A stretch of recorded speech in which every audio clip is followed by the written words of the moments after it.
I'm gonna keep wearing my Cubs hat. Oh, what up, not Bob Avellini? How you doing? Welcome to the show. I'm sure you're not actually him.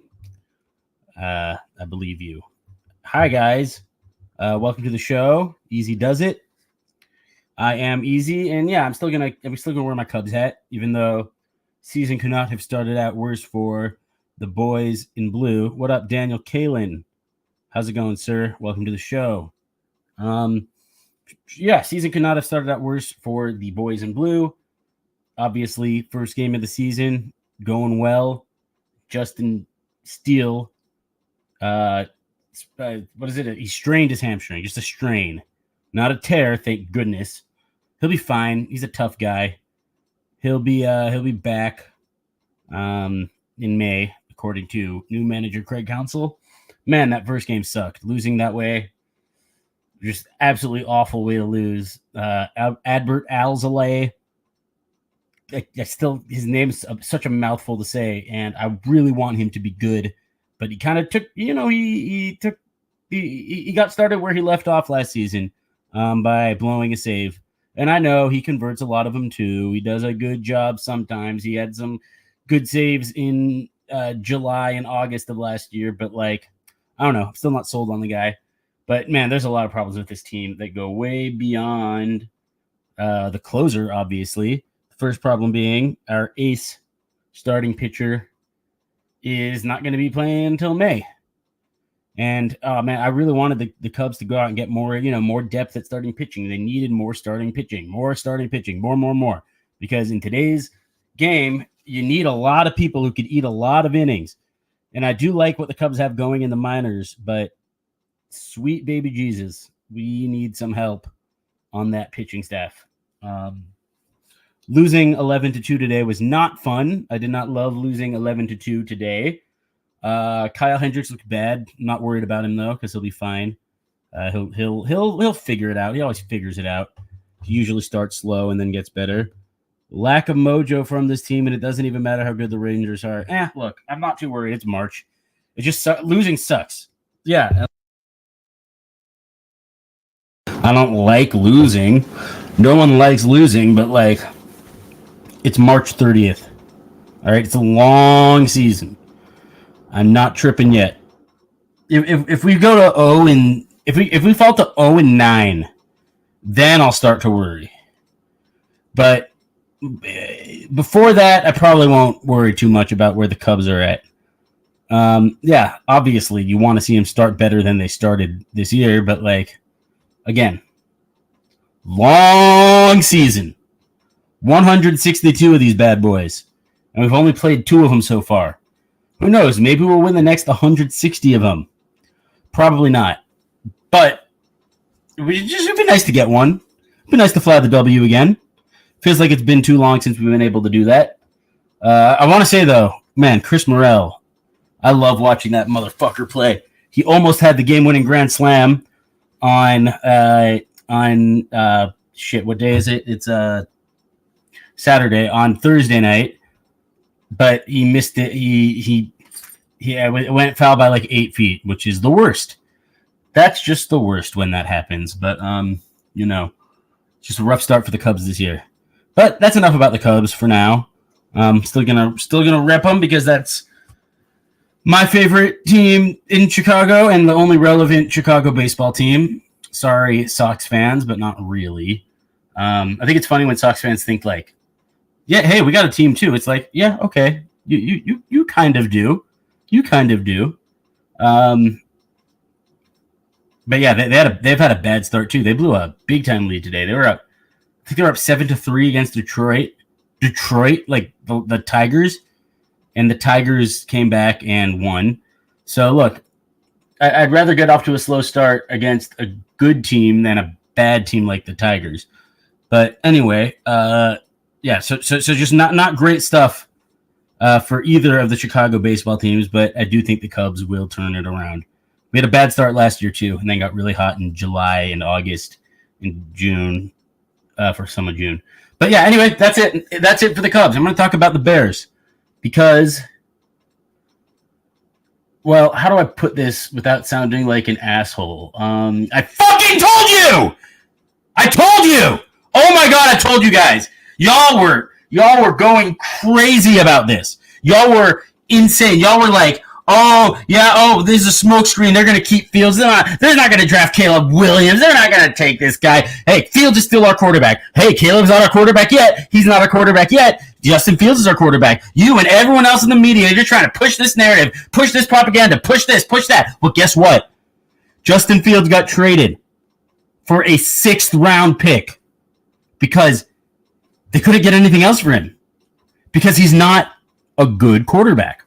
He's a backup quarterback, potential to eventually maybe one day be kind of good. But they didn't get more than a 6 for him. Yeah, maybe it'll turn into a 4th if he plays enough. Doubt he does play enough, though, to turn into a 4th because he's backing up Russell Wilson, who's objectively better. But yeah, y'all were like, oh, we're not getting that nail-painting, dress-wearing guy. Nope. We are getting Caleb. We are getting Caleb Williams. He is going to be the quarterback of the Chicago Bears, and some of y'all were so sure that we were going to keep this mediocre quarterback and that we were just going to draft Marvin Harrison at number 1. I'm sorry. Like, usually I don't want to be that guy who just laughs like, haha, I was right and you were wrong, but haha, I was right and you were wrong. Anyway, I got another friend of mine who's going to be joining me today, Noah Gross, who was also right while y'all were wrong.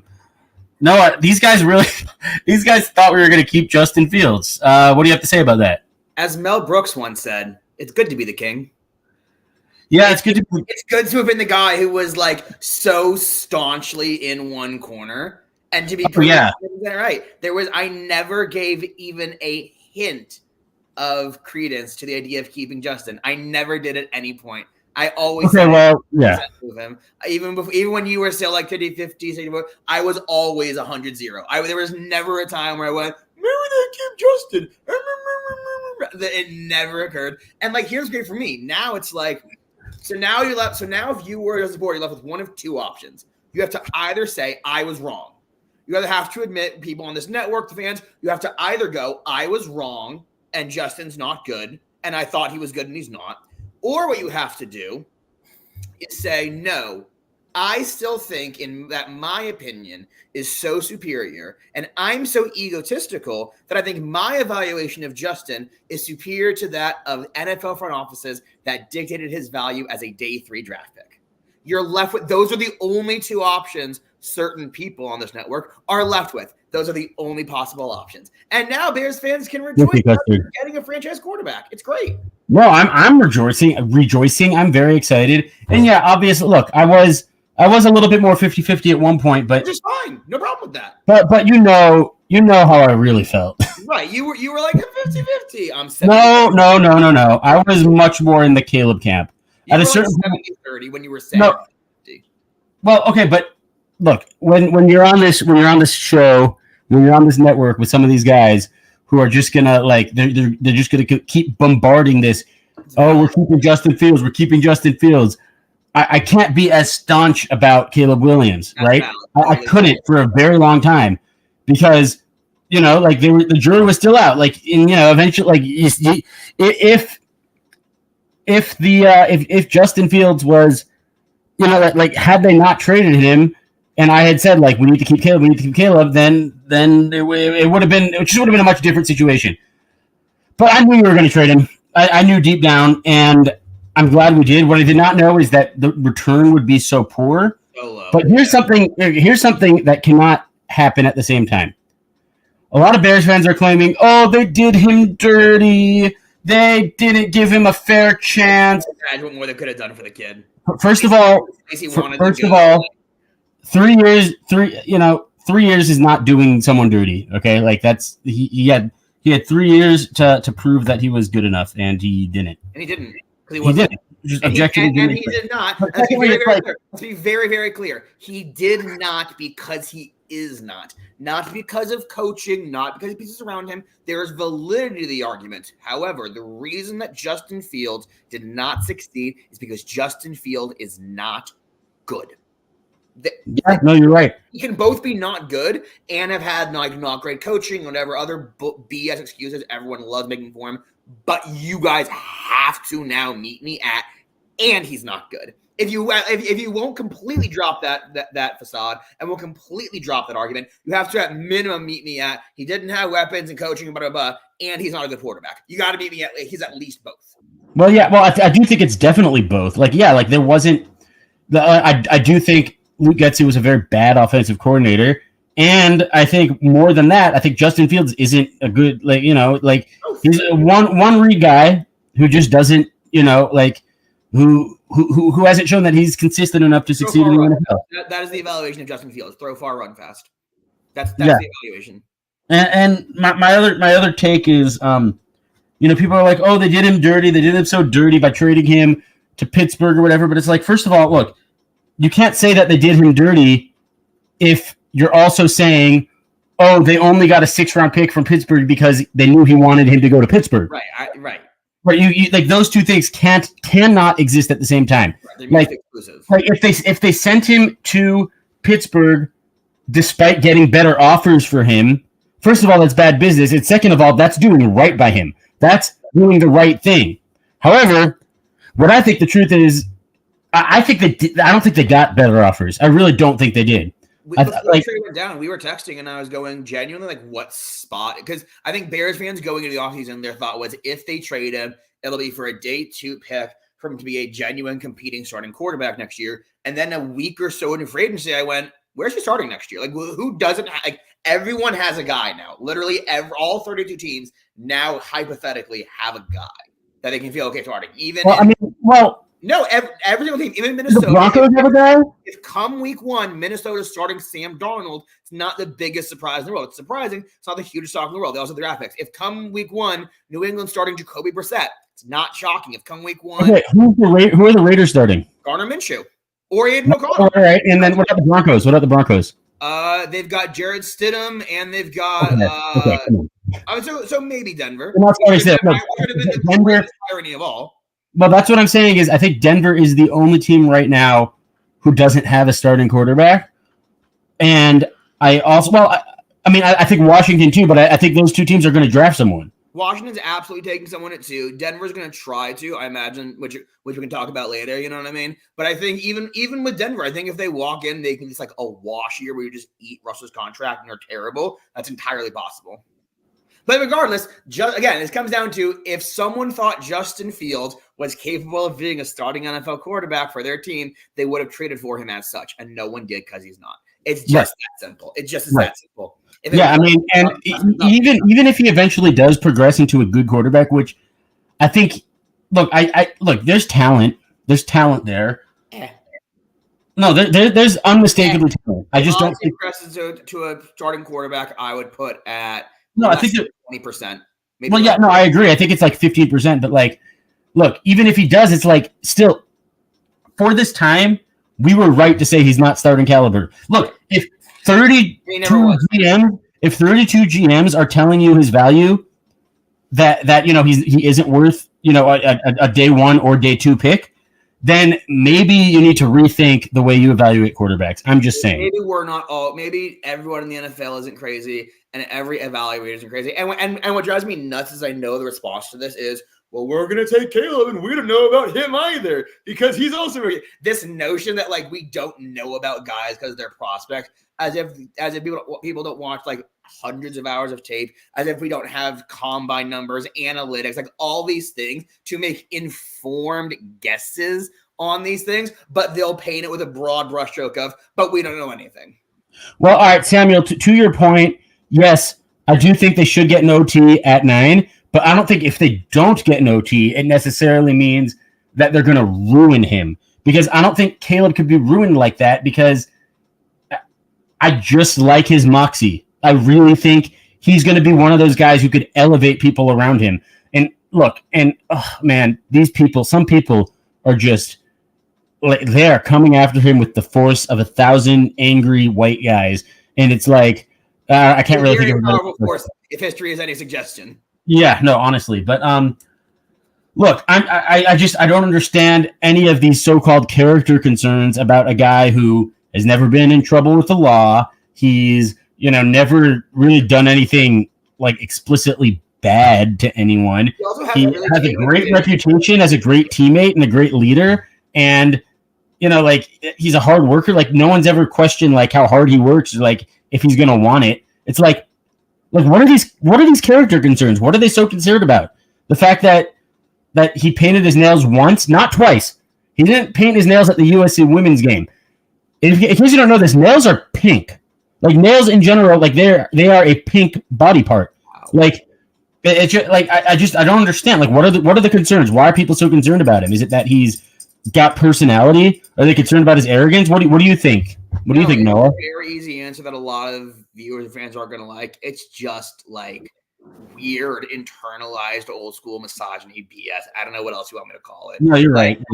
I couldn't care less what the guy wears to the stadium. I care how far he throws the ball. I care about the reads he makes. It's also really funny to me when like people act like this is a new thing, as if Dennis Rodman wasn't like the baddest man in the NBA while wearing dresses and painting his hair and dyeing his hair and stuff. Or like, it happens a lot. We're like, this new phenomenon where you're like, and you have to go like, yeah. Prince and David Bowie definitely weren't things. I really don't think it's this big thing. I don't see anyone in the NFL really caring about it. The only owner I could see caring would be like, I don't know, like maybe like Jerry Jones. You'd be like, I'm old, no painted nails. It's silliness. I don't think they're going to care. And bluntly, when he throws for 400 yards and 3 touchdowns with those painted fingernails, I don't think anyone's going to have anything to say. I was talking to my dad today. I'm like, I want him to like to score his sixth, I want him to run in for the Bears' 6th touchdown of the game against the Packers at Lambeau Field.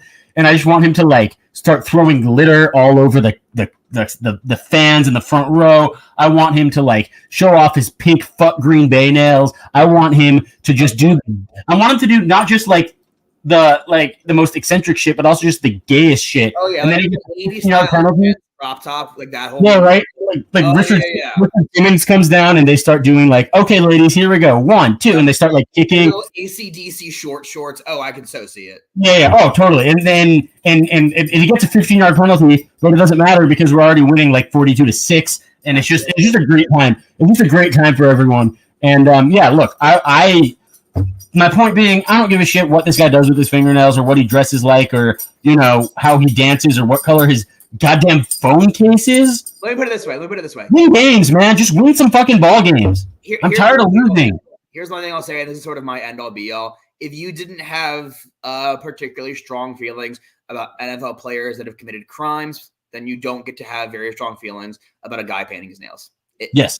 100%. If you didn't care about that, then I know you don't really care about this. Right. And look, I'll come to the defense of a lot of people. Like, Baker Mayfield, I didn't like him originally when he came into the draft, but like my red flag with Baker Mayfield was the fact that he was barely 6 feet tall. Right. It wasn't the fact that he's I didn't really care that he had gotten arrested like for just running away from the cops.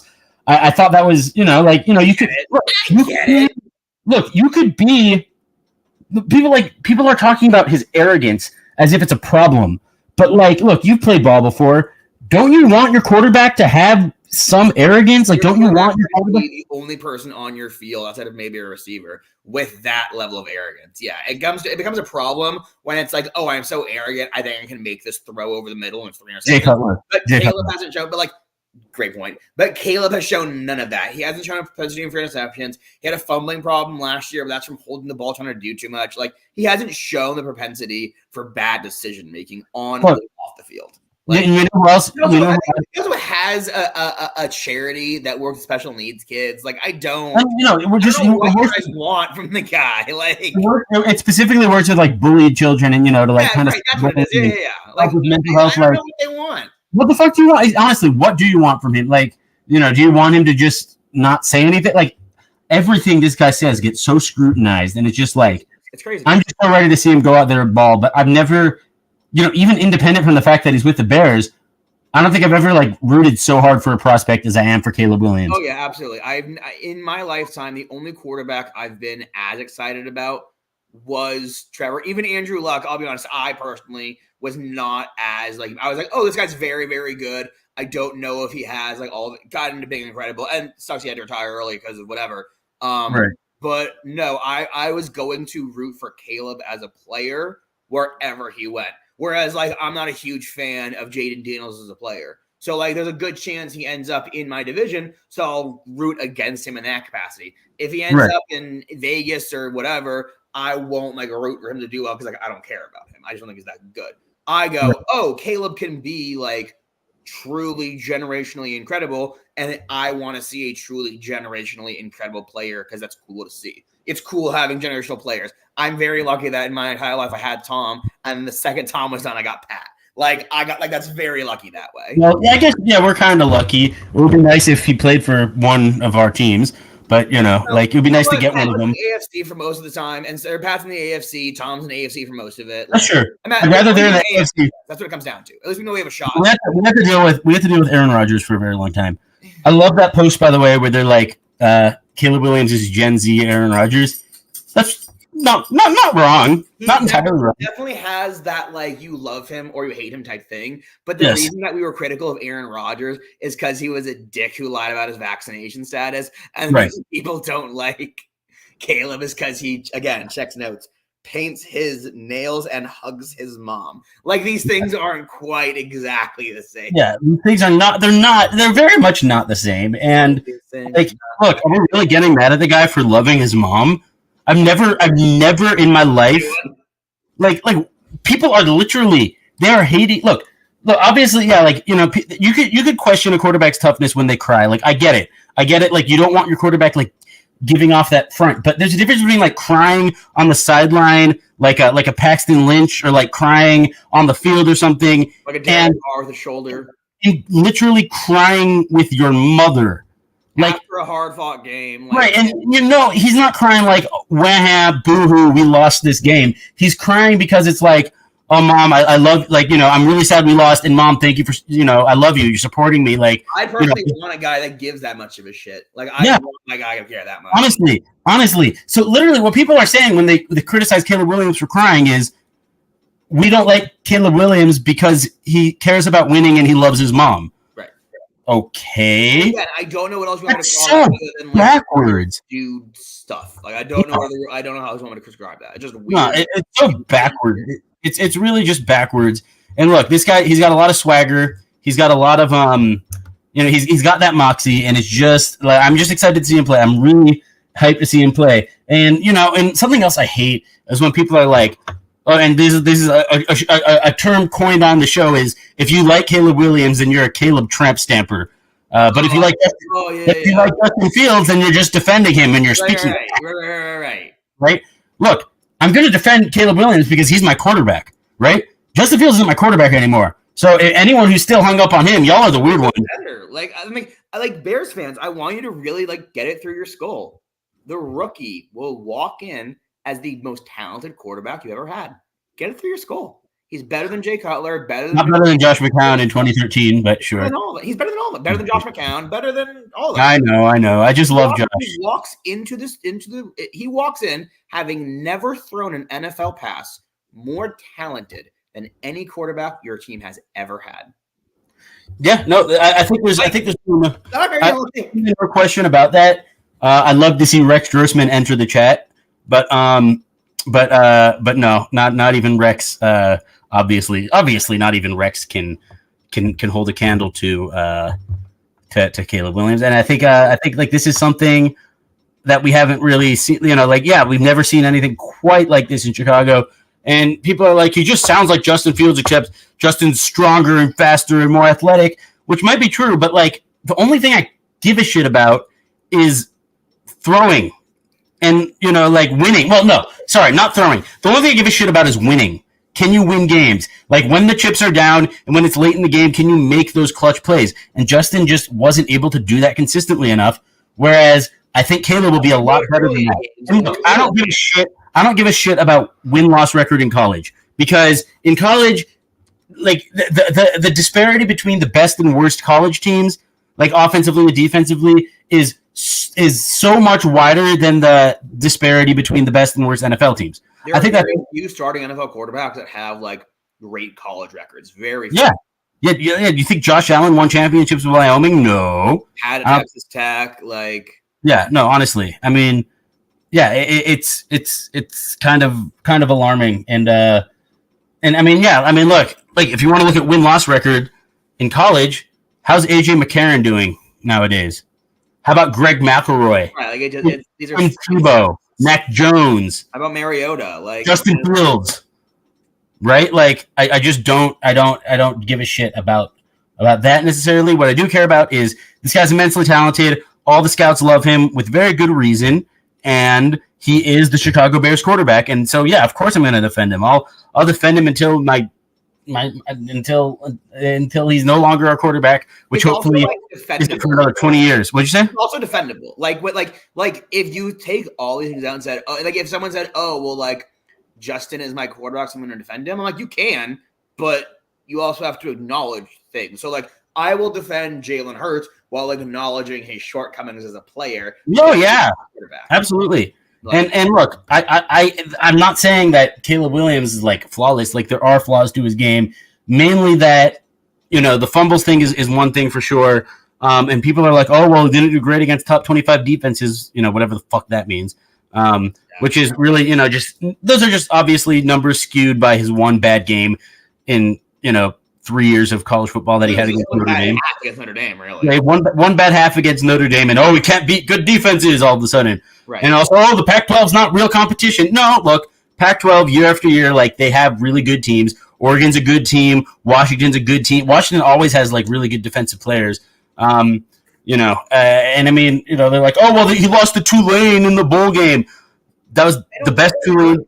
I don't care. Like I so don't care. I lost to Tulane in some BS bowl game where there's multiple guys sitting. Like I so don't care. I don't care. And it's not. Yeah, like USC did put up 45 points. The ability to care about a loss. He threw 6 touchdowns.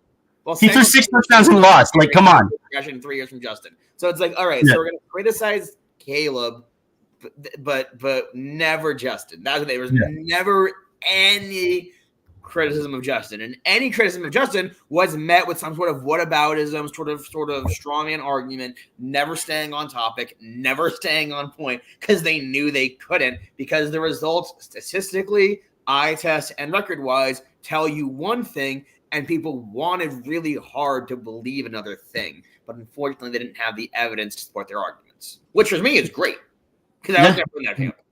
Yeah, no, I'm with you, and I'm very glad the Bears made the right call here, trading the guy.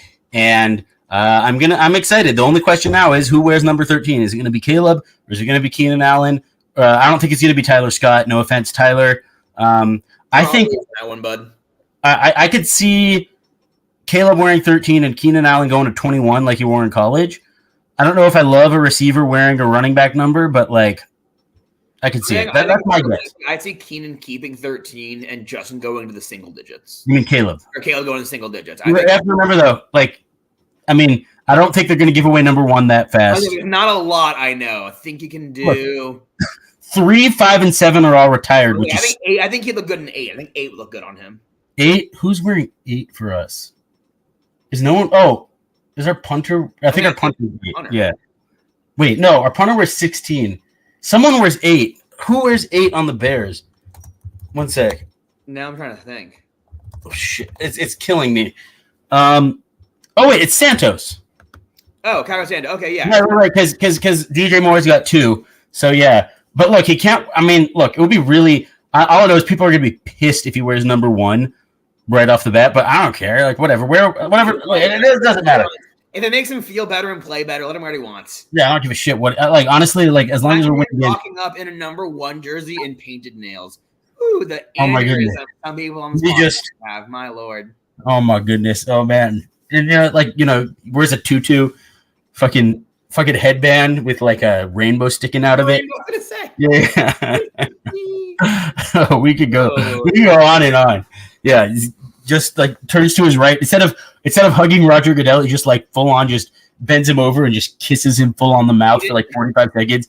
What's your movie, Brokeback Mountain? Just giving all the worst answers that Bears. Yeah, right? Like oh man, all I know is I just hope for his own sake. If anyone asks him who the GOAT is in basketball, I just hope he says Michael. Please just say Michael. LeBron would be so good. It would be I know you would love if he said LeBron, but like so for his own sake, for his own safety, for his own health and safety, for his own well-being, because someone would fucking shoot him. Like that would really mad. I mean, people are mad at Justin for saying LeBron was the GOAT. Not mad enough to say that we should move on from him, but they're still mad about it. But anyway. Moving on from that, we talked to Caleb for a lot, and we're going to talk Caleb a lot because he's going to be our next quarterback, and that's very exciting. Now it's time for the mock draft. So with the first overall pick in the mock draft, who do we think the Bears are going to take? I wonder who it could be. Without question, they're going to get Joe Alt. Yeah, that's the one. No, Bears take Caleb Williams out of USC, a really great potential, a prospect with immense potential, great arm, makes really good quick reads, keeps his eyes downfield when he scrambles, and has like an uncanny ability to create outside when the play breaks down. And also, look, I remember on Colin Cowherd, Brendan Rice was being interviewed, and towards the end of the interview, they asked Colin asked like what his favorite play was or like what his favorite route was, and Brendan said, I really like when Caleb would just like look at me and signal to run a post route against the defense, and then he just find me downfield. Like those are my favorites. And that right there, that gave me so much confidence because like Caleb, that just shows me Caleb's not afraid to change the play. No. So whereas we would always criticize the offensive coordinator for not calling good enough plays, maybe now we'll finally have a quarterback who's able to do something about it instead of, continuing to run the play that shouldn't be run. Right. No, I mean, again, I think my opinions on Caleb have been well, put and explained. Look, the kid is this hype for a reason. There are no sure things in sport. I totally get it. He's about as damn friggin' sure as a sure thing as you're gonna get. Like, you can understand there's no such thing as a sure thing while understanding someone's like 98% sure. Like, you know what I mean? I just can't say enough good things about him. The fumbling is definitely a problem. I think that it's a result of trying to do too much in an offense where he didn't really have a great running game or great weapons or a great offensive line. I think that he's going to have one bad game. Right. And what's interesting, talk about his ability to create out of structure, which is truly elite and incredible and one of the most special things about him. He creates in structure damn well, too. He can sit there, go through his reads, understand, look here, see the safety, flip his hips, throw it the other way. Like, the ability to transition through his reads, flip his hips, make the throw, that's what's really impressive to me, is not just necessarily creating out of pressure, because it's in some ways easier to create out of structure because you can kind of get away with more things. He can do it out of structure. He can do it in structure. And I think for a team like the Bears, it's going to be in a bit of a transitional period as an offense that's really big for him. Yeah. Oh, absolutely. And, and I also I want to be clear. I'm not expecting him to oh, that's your dog. For a second, I thought that was my dog. I got so confused. Hey, Coda, welcome to the show. Because my dog's right here. Good boy. But yeah, oh shit, I lost my train of thought. No, I didn't. I just think, look, I'm not expecting him to absolutely set the world on fire his rookie year, but I do think he'll be very good. Obviously he's not going to be perfect right off the bat, but he'll have a structure for success. He'll have two legitimate wide receivers, a good tight end, a good line. You know what? He'll be better than what we've had. Right. Which, again, to be clear, that's not, and like people sort of, they could have done it for Justin. I'm like, they tried to, sort of, they did do things, and the clock ran out. I think that Justin, again, I don't think he's going to come in and have like a CJ Stroud type year, but I don't think anyone expected CJ Stroud to have a CJ Stroud type year. Could he have like 70, 80% of the stats that CJ did? I think it's definitely possible. Easily. I think, yeah, you know, and I do think at least like we're going to see more than flashes. Like with Justin, we had like one really great run a game. I think with Caleb, we'll see some really, really good throws. More consistency for sure. Yeah, but I think we'll just get more consistency. Anyway, so there are other teams in the NFL too, believe it or not. There are. And let's go ahead and talk about them. Who do you have going to Washington at number 2? So I think second overall pick for Washington. I don't think it's all smoke. I do truly think they're going to go with Jaden Daniels, the quarterback out of LSU. Some people on this network are really high on him. I want to be very clear. I'm not. If years from now he's an all-pro, we can all look back on this and laugh at me. If in a couple of years he's out of the league, we can all go, oh my God, no, it was right. I think there's a lot of red flags for me. The singular year of legitimate production scares me. I don't blame him for what he had around him, but he did have immense NFL talent around him. And a lot of yak, and the frame. He's not a big guy. Like he's just not that big. I really, really worry about him taking, particularly if you put him, if you're going to take him in the top 5, you probably don't have a great offensive line. You probably don't have great weapons. Washington has some good weapons, but not great offensive line play, not a great running game. We got to see what you have in Brian Robinson and Eckler. Like, I think I very much see a reality where too much gets asked of him too early in his career, and he flames out very quickly. That being said, the physical tools are immense. The ceiling is really, really high. I'm not a huge fan of Jaden Daniels. I see it's a franchise with a new owner, with a new coach. I totally see them taking the sort of swing for the fences athlete guy over Drake May, who is maybe more boring, maybe more traditional, but someone who I think is a better prospect. You know, it's interesting that his weight is listed on NFL.com at 210, but on Sports Reference, it's 185. Yeah, that is like 190 where he's at for me. Yeah, no, he doesn't look very big or stocky. What is it? If he's 210, so am I. How about that? Okay. Oh, hey, you know what? Yeah. How about that, all right? Yeah, hey, look, if wait, no, that doesn't make sense. I was going to say, if you ate me, you'd be 210, but I meant, like, if you lost me, you'd probably be about 210. There it is. No, yeah. But, probably is like 190, 195, but like he's also like 6'3", 6'4". Like he's a lanky guy. The frame also doesn't have a lot to add on to it. Like he's probably maxed out his frame. Look, I think he's like the definition of boomer bust. I think, look, I do think he's a smart guy, good at like, you know, setting protections, and he's good at like reading the defense and all that stuff. I do look. I think the durability concerns are legitimate with this guy. Like Caleb is like elastic and thick, and Jaden is just very, very slender. Absolutely. And you know, I don't think like he's Jaden's got the best arm in the world. Which, you know, not necessarily. Look, Joe Montana said, "I don't throw darts at balloons. I throw balloons at darts." So like. I don't think good. It's just not like I don't think it's crazy. Well, I don't think it's like nothing to write home about. Throw the ball and let Brian Thomas go run under it. You know what I mean? Right, exactly. But look, I do think I think he will go at number 2 to Washington, and I think I think he'll be good. I don't think he's going to be great. I don't think he's going to be enough to elevate Washington to like a playoff team. Right.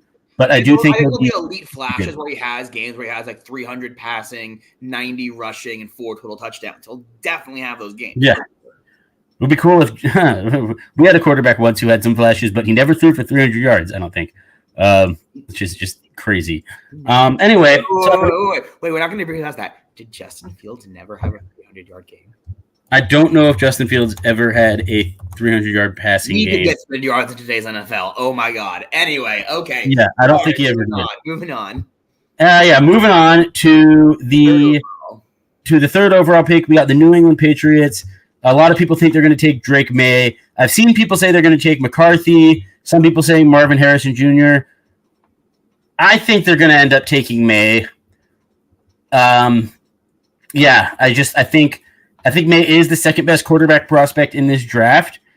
I can't imagine that at this point where New England's at, they don't go ahead and get a rookie. As much as I do love Jacoby Brissett, I just don't think that they're going to end up. Oh, wait, Justin did have one 300-yard game.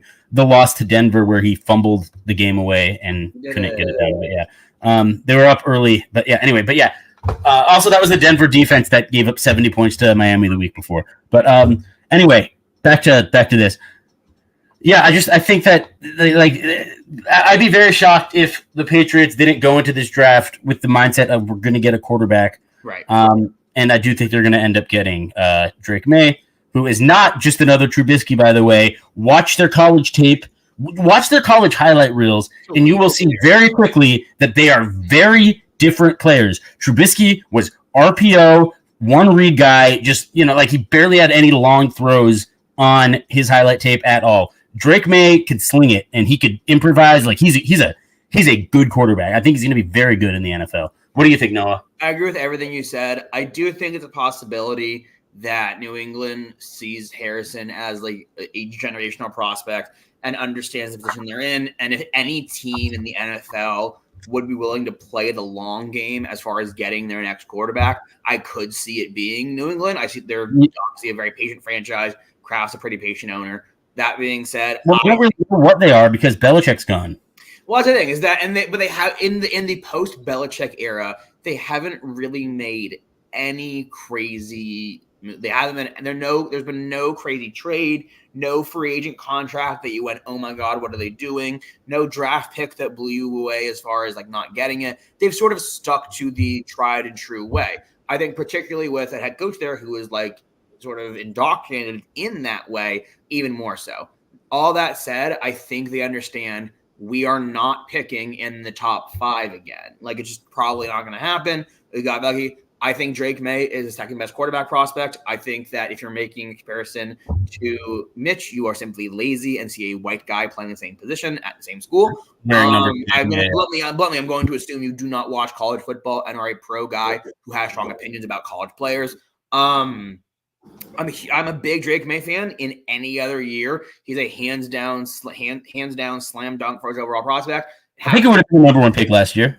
Absolutely would have been. Blows any quarterback last year or next year out of the water. Not even close. We get bored. We see guys do things consistently for a couple of years. I also give him a lot of credit. He lost talent every single year in college, whether it was from the running back room, his receiver room. He lost something every year and just still played well.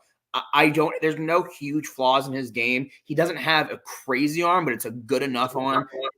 I'm a really big fan of his, and I think he's going to be a really good quarterback in the NFL. And I think particularly if you send him somewhere where you give him, I think he actually enters more pro ready than maybe he's given credit for. And I think he could surprise people with how many games he can win early. I'm a big fan. I think he definitely makes the AFC East more competitive right away. Which is something that Patriots fans have missed for sure. Well, actually, no, they haven't missed competitiveness. They missed, dominating that division for 20 years. Yeah. But now, look, I do think that Drake May, I think Josh Allen's obviously the best quarterback in that division, unless Rodgers is healthy, which is debatable, and he's old. But he's 40 come off and kill it. That's an interesting look. If Drake May plays to his potential, I think that's a very interesting division. Like I really think. I don't see any reason why he couldn't become arguably the best quarterback in the division. That's how high I think his ceiling is that high. I think we just get bored with guys. I think we get bored when guys are consistently good and also aren't super flashy. He's just a really, really, really good quarterback prospect. Yes. Yeah. I completely agree with that. And yeah, I think he'll have a good career too. All right. Next up, pick 4. Some guy has the Arizona Cardinals taking JJ McCarthy, which is fucking nuts. I think I could see a trade back here, but I don't think we're going to get a trade back here. I think we're going to get Marvin Harrison to go to Arizona. Yeah, Mike Tannenbaum, who made that mock draft, is a football terrorist. I think Marvin Harrison to Arizona is one of the easier locks in the draft, along with Caleb to the Bears. They need a wide receiver 1. He's the best one in the draft. the best one in the last several years, if not decades. I mean, we've seen what Kyler Murray could do when he has a number one receiver like DeAndre Hopkins. Right, exactly. And like they are locked into that Kyler contract. Like I think and like if you're Arizona, I think I could be competitive, maybe faster than others think. They won a couple of games last year they probably shouldn't have. Some guys produced that you probably did expect production from. And as someone who I was not a big Jonathan Gannon fan, he looks early, very, very early, very. His guys played for him. His guys that could overachieve and be a good NFL head coach. His guys ended up playing for him. Like they absolutely hard for him. Believe me, they came with Philly and beat us. I get it. I mean, again, there's nothing more for me to say about Marvin. I think love the player, love the fit, love the pick. It is one of the easiest pick. Yeah, no, I think for sure. No, okay. And I got this out. So Craig Kamish left a comment. It's a joke. Some mocks have MHJ dropping to 9. I want to be very clear because I obsess over this like a freak. There is a singular mock draft put out by Mike Tannenbaum, who's a former NFL GM who worked for and he works for NFL for ESPN rather. And he does this every year. Like it's become like a running joke in mock draft. Like because I'm a mock draft fiend. I'm watching I'm already looking at like next year's mock. It's a running joke that there's like the Kuipers and the McShays and them of the world. And then there's Tannenbaum way out here. He is basically, if you ever watch Mad Dog Russo talk about anything besides baseball, like sometimes, that is Mike Tannenbaum. You just can't take him seriously, and you have to know what he's saying is for clicks. Like, he's trolling. He's absolutely trolling, and he's gotten good at it like Skip Bayless. Absolutely. But yeah, no, that reminds me of like the dragon meme where one dragon's here like Mel Kiper, and then you got Brian Baldinger, then you got Ichi, Nietzsche, and whatever the dumb one's name is. No, I know what you're talking. I don't know what it's from, but I know it's a Godzilla meme. I know exactly what you're talking. Oh, right. Oh, there you go. Yeah. Marvin Harrison's not gonna fall. I mean, I could maybe see them passing and taking taking Joe Alt and doing a really cool combo with him and Paris Johnson. Now you've got 2 premier tackles on rookie deals. But I don't see that. They're taking. They don't need that. And there's I don't think they need like the best tackles in the world, given the way Kyler plays. Yeah, no, I think they could survive with really good and solid. Like they could function that way. But also look, I don't think the Chargers would pass up on him at 5. I don't think the Giants would pass up on him at 6. The Titans would probably get Joe Alt still, but no, there's no way in hell he falls to 9. That's a pipe dream for Bears fans. Maybe he starts falling. Someone's coming to get him.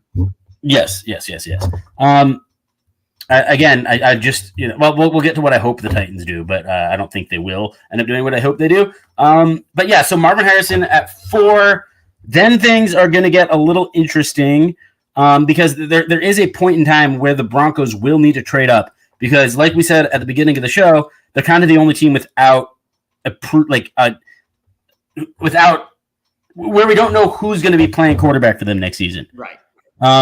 I guess maybe the Colts too, if you think about if Anthony Richardson's coming back, but I think he will be healthy. But yeah, I think he'll be fine. And I like Anthony Richardson. I think he's raw, but I think he's good. So at 5, this is where some people have like a trade coming in. Maybe the Vikings trading up for McCarthy. I see a lot more. Here's the problem with a Bronco trade up. They've given up so much draft capital for us that they are not benefiting from. They're giving up so much draft capital from Sean Payton that they're not benefiting from. They've given up $80 million in cap space and dead money. At a certain point, you have to stop the bleeding. Like we saw, I'll make embarrassing with New Orleans with all their contracts. They eventually had to cut a lot of guys, let a lot of good players walk. We thought about those. Like at a certain point, you have to put the shovel down. Denver might tank a little bit. Unbelievable hole in the last 3 or 4 years. I think that do you really you could keep digging and strike oil, but do you really want to keep digging, or do you want to just put the shovel down? I think that they're best off just starting Stidham for a year and just whoever falls at 11, or if someone wants to come up, trade back, get more assets, more lottery tickets. I just am not nearly as big on the likelihood of a Denver trade up as others are. I also think there is a chance that look, Bo Nix is such a John Elway guy. Michael Penix, I think, could fall to them too. So, yeah, I don't necessarily think they're inclined to trade up. The Vikings, maybe. They might trade up for McCarthy, and, oh, man, I'd be delighted. That one I can very much see. I can very much see a trade up. I hope we get McCarthy and not Penix. So to be clear, I am not a McCarthy fan. I want to be very abundantly clear. Don't think he's good. Think he's a high floor, very low ceiling quarterback. I don't see anything elite about JJ McCarthy in any capacity. I think he won a lot of games. Yeah, you could throw out whatever emotional platitudes you want about being a gamer or being tough or being gritty, first guy in, last guy out. Yeah, real locker room guy. Like I just don't care. I just don't care. I look at the player and I go, it's a decent quarterback at best. I personally wouldn't be taking him above 20, but I understand it's quarterback league. Guys need quarterbacks. I do see it. So I would say I see a trade up from Minnesota, who I think is sitting at 11, right? They got 11 and they've got 20 something. Who's got 11? You said Minnesota got 11, and they traded for Houston's pick. They've still got 2 first rounders. So for them, it makes sense. You've got 2 first rounders. You've got the ammo. You have cash together. Like I just think the Broncos for this draft, particularly for the Broncos, are you really so like you gave up all these assets for us. You gave up all these assets for Peyton. You're gonna go give up all these assets for the 4th best quarterback in the class. Yeah, I don't see it happening for the Broncos. Second best, sure. For the 4th best. Honestly, first, like I don't think the Chargers will make the trade with the Vikings. I think the Chargers will at this. Well, actually, wait. So I think the Chargers sit at 5. I think that similarly to in any other class, Drake May is a clear QB1. In any other class, Malik Neighbors is a very clear WR1. I love me some Neighbors. Level prospect, runs all the routes, plays inside, outside, has the hands, has the size, has everything. Like there's really not a ton of criticism of him. He didn't run a huge route tree at LSU. That's more because I didn't ask him to. I think if you watch Mike Williams and Keenan Allen leave, your first round pick last year was a bust so far. If you're the Chargers, you kind of have to stay there and take Neighbors. You kind of have to. Yeah, I mean, especially, they really don't have much in the receivers room. Nothing. Although, look, hear me out. And Jimmy I don't Johnson and Josh Palmer. That's what they have. I don't think they're going to do this, but I could see them taking Alt and having 2 really good bookend offensive tackles with Slater and Alt. And that sounds like a lot. Move Alt to the right side when he's natural left tackle. Yeah, I mean, who would you move is the question. I think, because they do have, like, one thing the Chargers do have is Slater, who is a bona fide, wasn't he injured this year, though? He got hurt last year, yeah, but he'll be good. Yeah. But he's like a pro as a rookie. Like, he'll be good. I could see them doing if they. Oh no, he played every game this year. I was wrong. It was the year before. You're right. Oh, you're right. No, I could see a world where they pass on Neighbors, and this is the real wild card for Brock Bowers. I could so see Harbaugh falling in love with Bowers. He watched him play for a couple of years.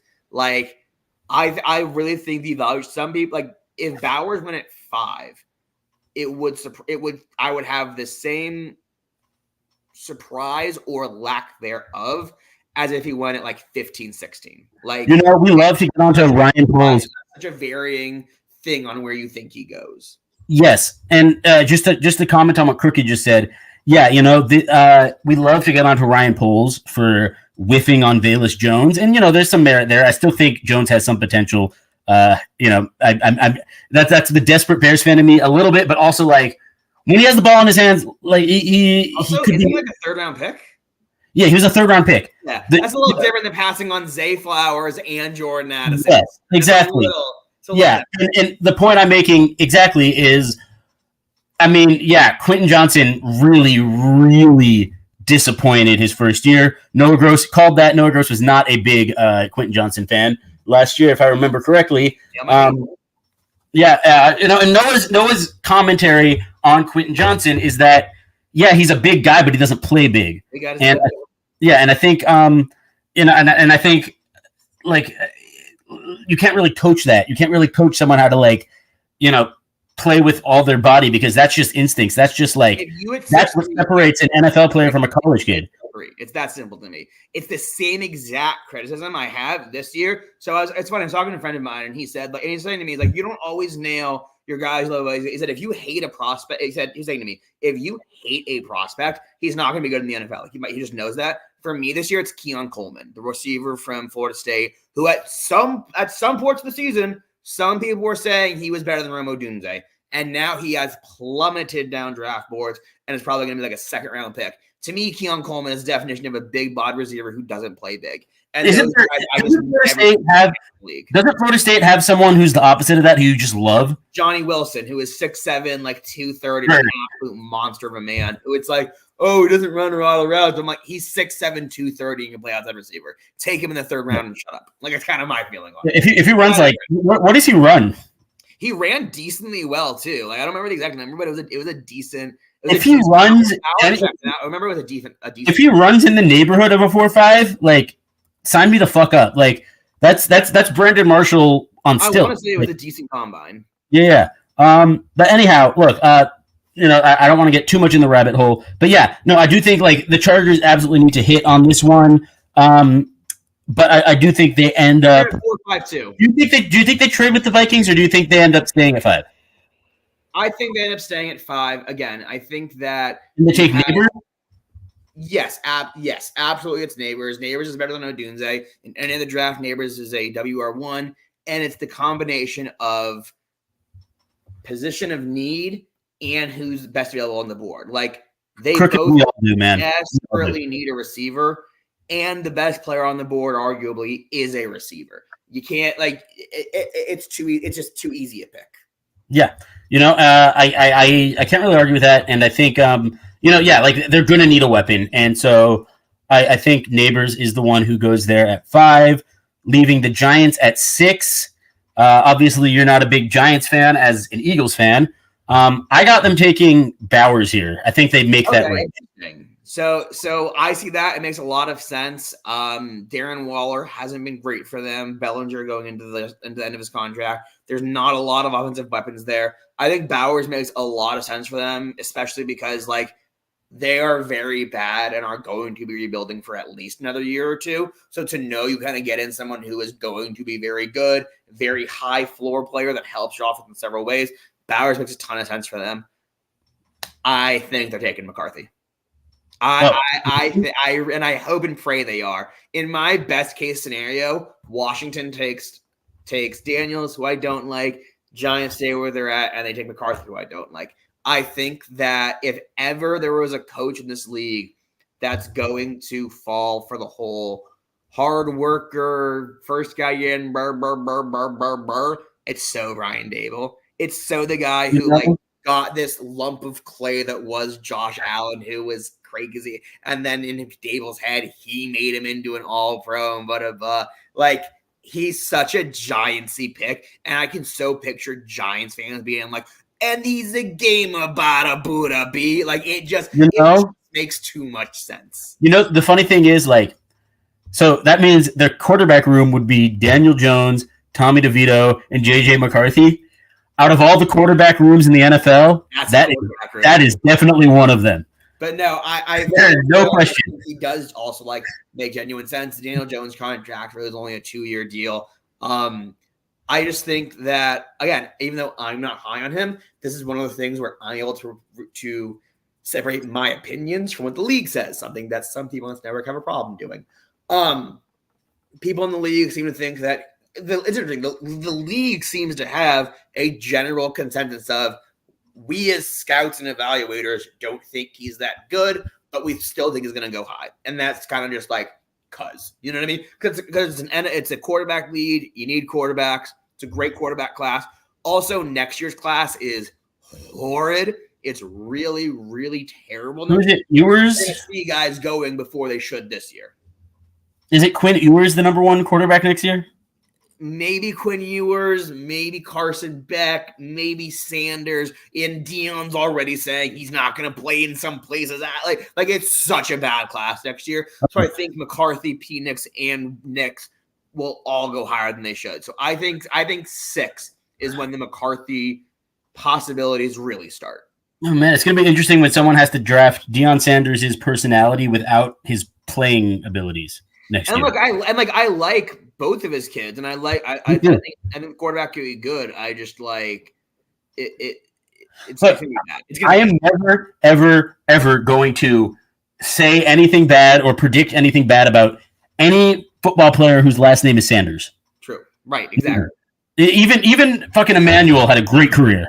So like I just But anyway, we'll get to that next year. But yeah. So you got. So who did you say you have? You have JJ McCarthy going. I have McCarthy going 6 to the Giants. Okay. I kind of hope you're wrong because I want as many quarterbacks on the board as possible at 9 in case the Bears do want to trade back. I get what you're saying.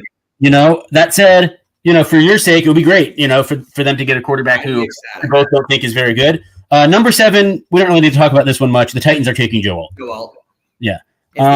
Again, one of those really easy ones like Caleb, like Marv, where it's best player on the board, position of need, does it all, pass pro, run game, only gave up 1 sack last year, hasn't given up more than, I think, 3 since his rookie year, or freshman year, rather.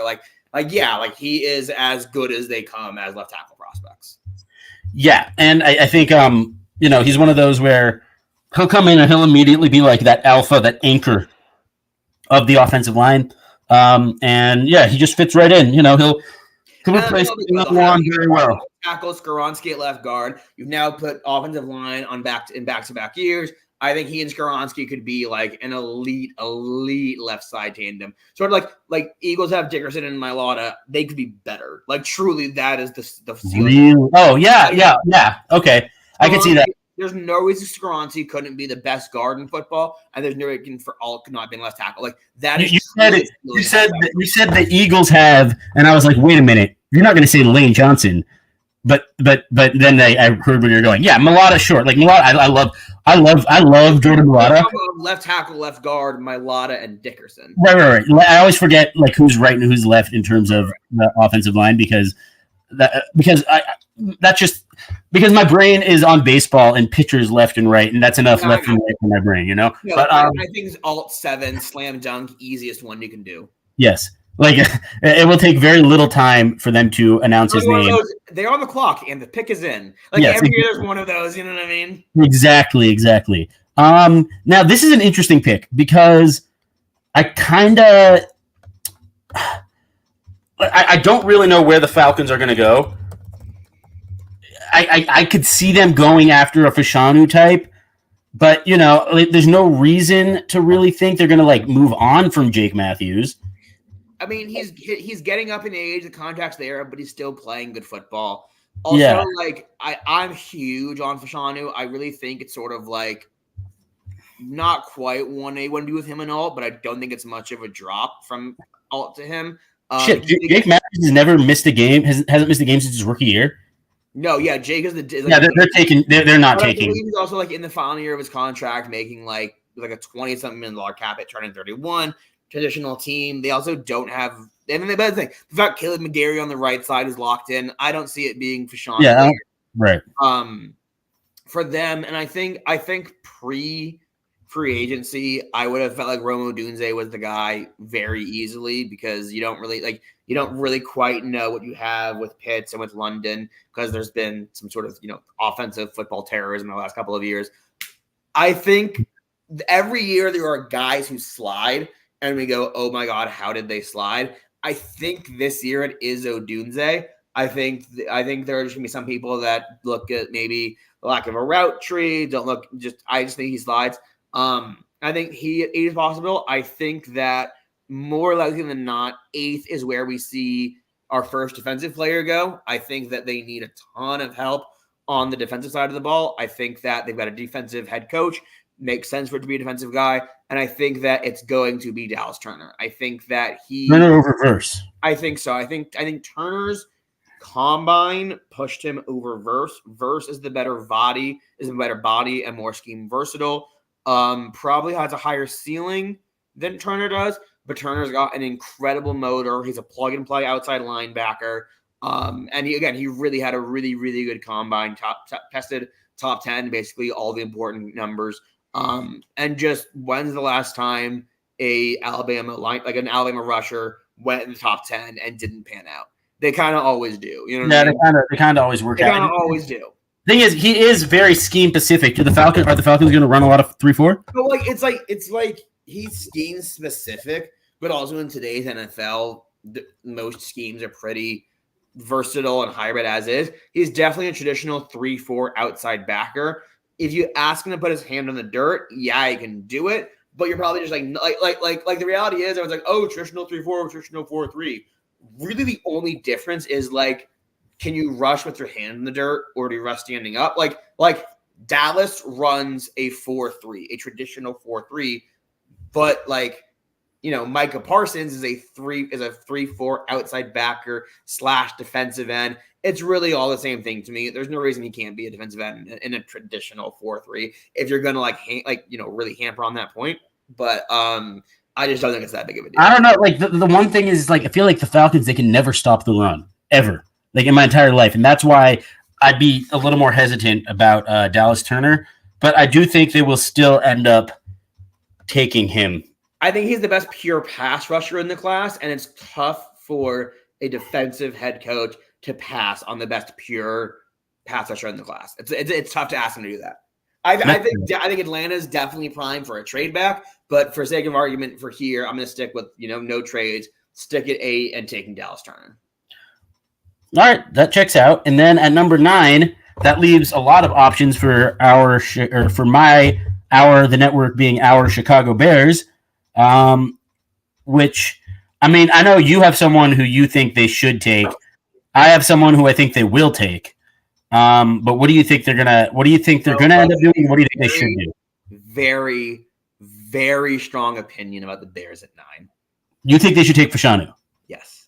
I have had screaming matches with multiple Bears fans, yourself included.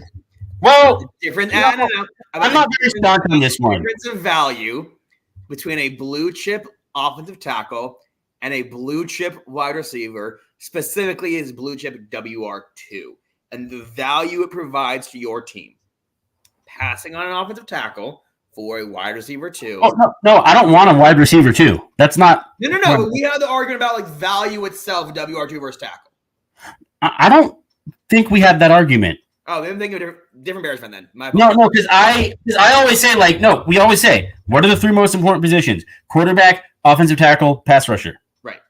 And if you have a chance to get one of a blue chip nature, you do that. Also, let me pop the bubble for some Bears fans. No, you don't have a left tackle. Yes, it is a need. Yeah, we have a swing tackle. Bubble. You've got a guy who is a guy, the definition of a guy on the last year of his deal who will get overpaid and demand 18, 20 million in free agency for being the 15th or 18th best left tackle in football. And you know what? No, you don't want to do that when you can take a tackle in the draft. You know what? Yeah, and you know what? Bryson Jones, he'll get paid. He'll get paid decent money. Right. Hopefully not by us, but he will get paid because he's okay. And then money will pay him can be put towards a wide receiver 2 or something else that genuinely improves your team. It's about resource allocation. And we already have a wide receiver 1 and a wide receiver 2. We have 2 wide receiver 1. Pre-Keenan, everyone was screaming about it had to be Odunze. Hopefully now people are chilling on the Odunze talk. Do you not like Odunze? It's not that I don't like Odunze. No, I know what you're going to say. It's not that I don't like Odunze. I just recognize value. But I'm asking you, I am asking you independently because I do think there's a decent chance they end up getting Odunze. Is he a good receiver? He is. He's a really good receiver. I think that. I mean, his NFL comp on the NFL prospect site just turns me on so much. Mike Evans, I'm guessing. No, better.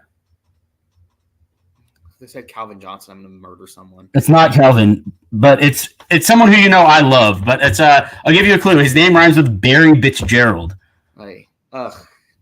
Oh, you hate that? You hate it? I hate that comparison. I'm sorry. I hate that comp. I hate that comparison. You can see why it makes my loins all tingly. No, I just hate that comparison. Yeah. I don't dislike Odunze. I think he's a top 10.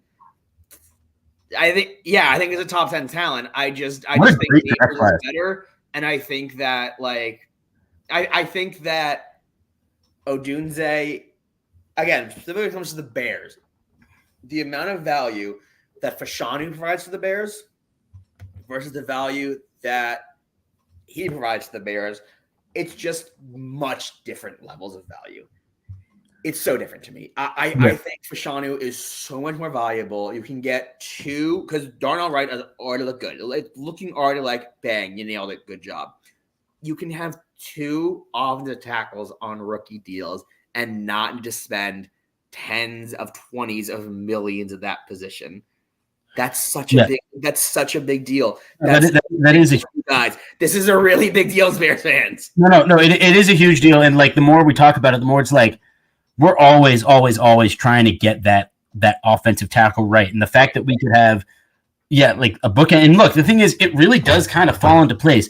Usually, I feel like two offensive to have a Joe Wall and a Fashanu in this draft class, it's like it just, I feel like usually you don't have two guys with that much potential there. But the thing is, no, even if Fashanu is taken, I still want an offensive tackle there because like there are some other good ones, not ones that you like. I know there's one guy you don't like, but like there's still like just the idea of like resetting the clock on that specific position is very important. I agree. I sort of view it as Alt is clear number one. There's then like a decent drop to Fashanu, who is 2, and then there's a pretty good drop into like the next group of offensive tackles, and there's a lot of guys there. J.C. Latham from Alabama, Amarius Mims from Georgia, Talisi Fuaga from Oregon State. There's like a group of like Taylor Guyton from Oklahoma. There's a group of like 3 or 4 offensive tackles in that next tier of offensive tackle, and it really depends on where you have them on your board. For example, Graham Barton, Fuaga fan. I've said it to you personally. He's sort of red flaggy to me as a tackle prospect. I don't like it when just like all the best positives about Fuaga are things like strongest hands in the class, most powerful tackle in the class. When he gets his hands on you, the play is over. I'm like, okay, but like gotta play NFL speed, NFL technique, gets NFL ball players. So like I'm not huge on Fuaga for that reason. Amarius Mims only started like I think 13 total games in college, but has arguably the highest ceiling of any tackle prospect. J.C. Latham, biggest, most physical tackle, but gives you a little bit of worry about his bend. Like each guy has a thing about them, but they're in that next tier of tackle. I so think the Bears, even if Shauna was gone, could totally go Latham or Mims or Fuaga. I totally see that. Yeah, I also think like because there are still quarterbacks available in our mock, I do think they will end up. I do think that increases the likelihood of us trading back, which is okay because there still should be some good offensive tackles. If a trade back is available to them, they should totally take it, particularly because they don't have any day 3 picks, which like more like I don't want to use the word casual, but like more casual fans might not recognize like, oh, teams really do value their day 3 picks. So you got to fill out your roster. These guys that don't cost you a lot of money and can be your special teamers and be your 3rd and 4th guys, like. That's really like teams really, really value that. Like, and look, the thing is, there is play Madden and not have day 3 picks. There is a world where look, because Minnesota picks at 11, even if they don't trade up, and the Jets pick at 10. The Jets obviously like they could be in them. I don't think they are, but they could be in the market. No. Everything the Jets have done this year, all of the trades, all of free agency, they're all in for this year. They're not taking a quarterback. They're not getting a quarterback? Okay, fine. Absolutely not. No, I think 10 is if he doesn't go at 5. I think Bowers to 10 is just like all the sense in the world. I can see it. I think either Bowers or Odunze, but Bowers or Odunze. Odunze, although they got Mike Will now, and they've got Mike Will and Garrett Wilson. I don't know how much you need. Still can't rely on Mike Will to be healthy. I know you can, but again, look what the Jets are doing. Think about Morgan Moses. Think about Tyron Smith. Think about Aaron Rodgers. They're very all in on these guys that they are gonna rely on to be healthy when they shouldn't. Mekhi Becton, right? Like they're clearly gonna rely on these guys. Now look, but then again, the Broncos might want to leapfrog to 9. There's a chance the Bears could trade back and still get Fashanu. Absolutely possible. Yes, possible. If they jump back to 12, because I don't think the Jets are taking Fashanu. I don't think. If they hadn't traded for Morgan Moses and signed Tyron, I would say offensive tackle, especially because they got screwed by the Steelers last year. I thought offensive tackle makes a ton of sense. I think given the moves made in free agency, I think Bowers is sort of the guy. If Bowers goes early, then I think it's either an offensive tackle or wide receiver. All right, so let's say they try to slide it for a year. Just for the sake of the podcast, let's say the Bears do trade back just to give us more picks later on. And then at 9, let's say they trade back with, I guess we'll say Denver. And then what's his name goes? JJ McCarthy goes. Then at 10, Bowers or Odunze. Right. 11, we got the Vikings. This mock that I'm reading here has them taking Quinyon Mitchell from Toledo. Quinyon makes a lot of sense for them. They need a cornerback. You love him, right? He's the guy. You can tell I've been on Quinyon for like months now. You love that guy. A while ago. I actually think it's funny you brought up Bo Nix. I actually think the pick is Michael Penix. Phoenix. I think it's Phoenix. I think that Denver is in this phase where they can they know they're not going to be competing this year. They know they probably aren't competing next year. Really, the only red flags about Penix are his health. So if you get him now and you go, oh, I'll know in a couple of years whether or not those knees are giving out. I think him running a sub 4.6 40 was huge and shocking.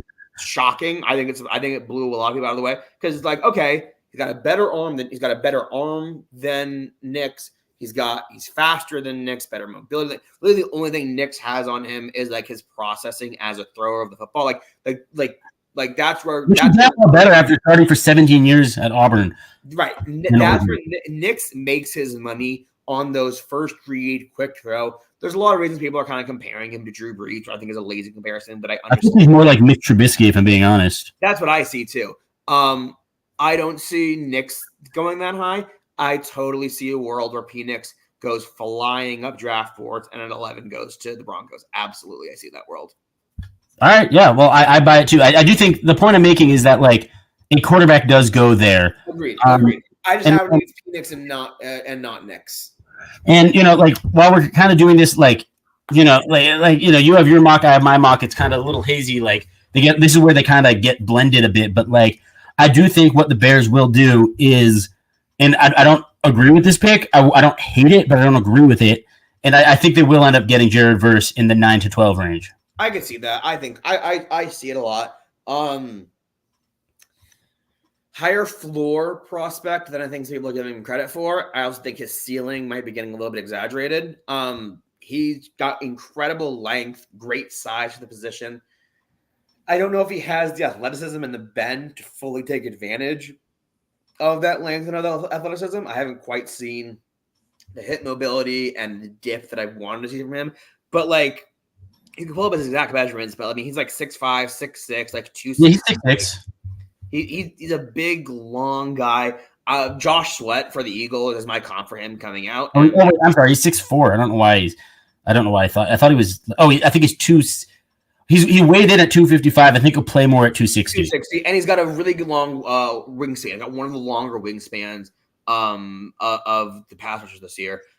Sweat's my comp for him. I've watched Sweat grow into a really, really good pass rusher in the NFL. I think that Bears fans... Your Sweat, not our Sweat. Right, sorry, my Sweat. Let me clarify that. I think Bears fans might be a little bit over-exaggerating their need at pass rusher while simultaneously undervaluing the need at interior defensive line. This is another one of those. You guys are telling me you have players. I'm saying no, you don't. You have guys that overachieved their draft positioning from the last 2 years. Yeah, we have decent rotational pieces from the we don't have a guy. There's not a guy there. There's not a guy, sure. Right. The problem is there's not really a guy at defensive tackle in this class. I'm not super high on either of Newton or Murphy.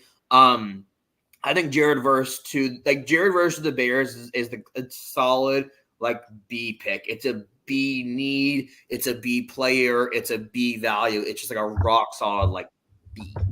Yeah, I fine. Like sometimes you gotta take B's. You know what I mean? Like Jordan Davis for the Eagles has been a B, but we need B's get degrees. Then at 13, the Raiders It has him taking the mock draft I'm looking at says Quinyon Mitchell. I think they probably end up going. I think they'll end up going defense, but I could be wrong. So I can see them getting Latu. I think they might get Latu here. In this mock, either they or someone is coming up and taking Odunze.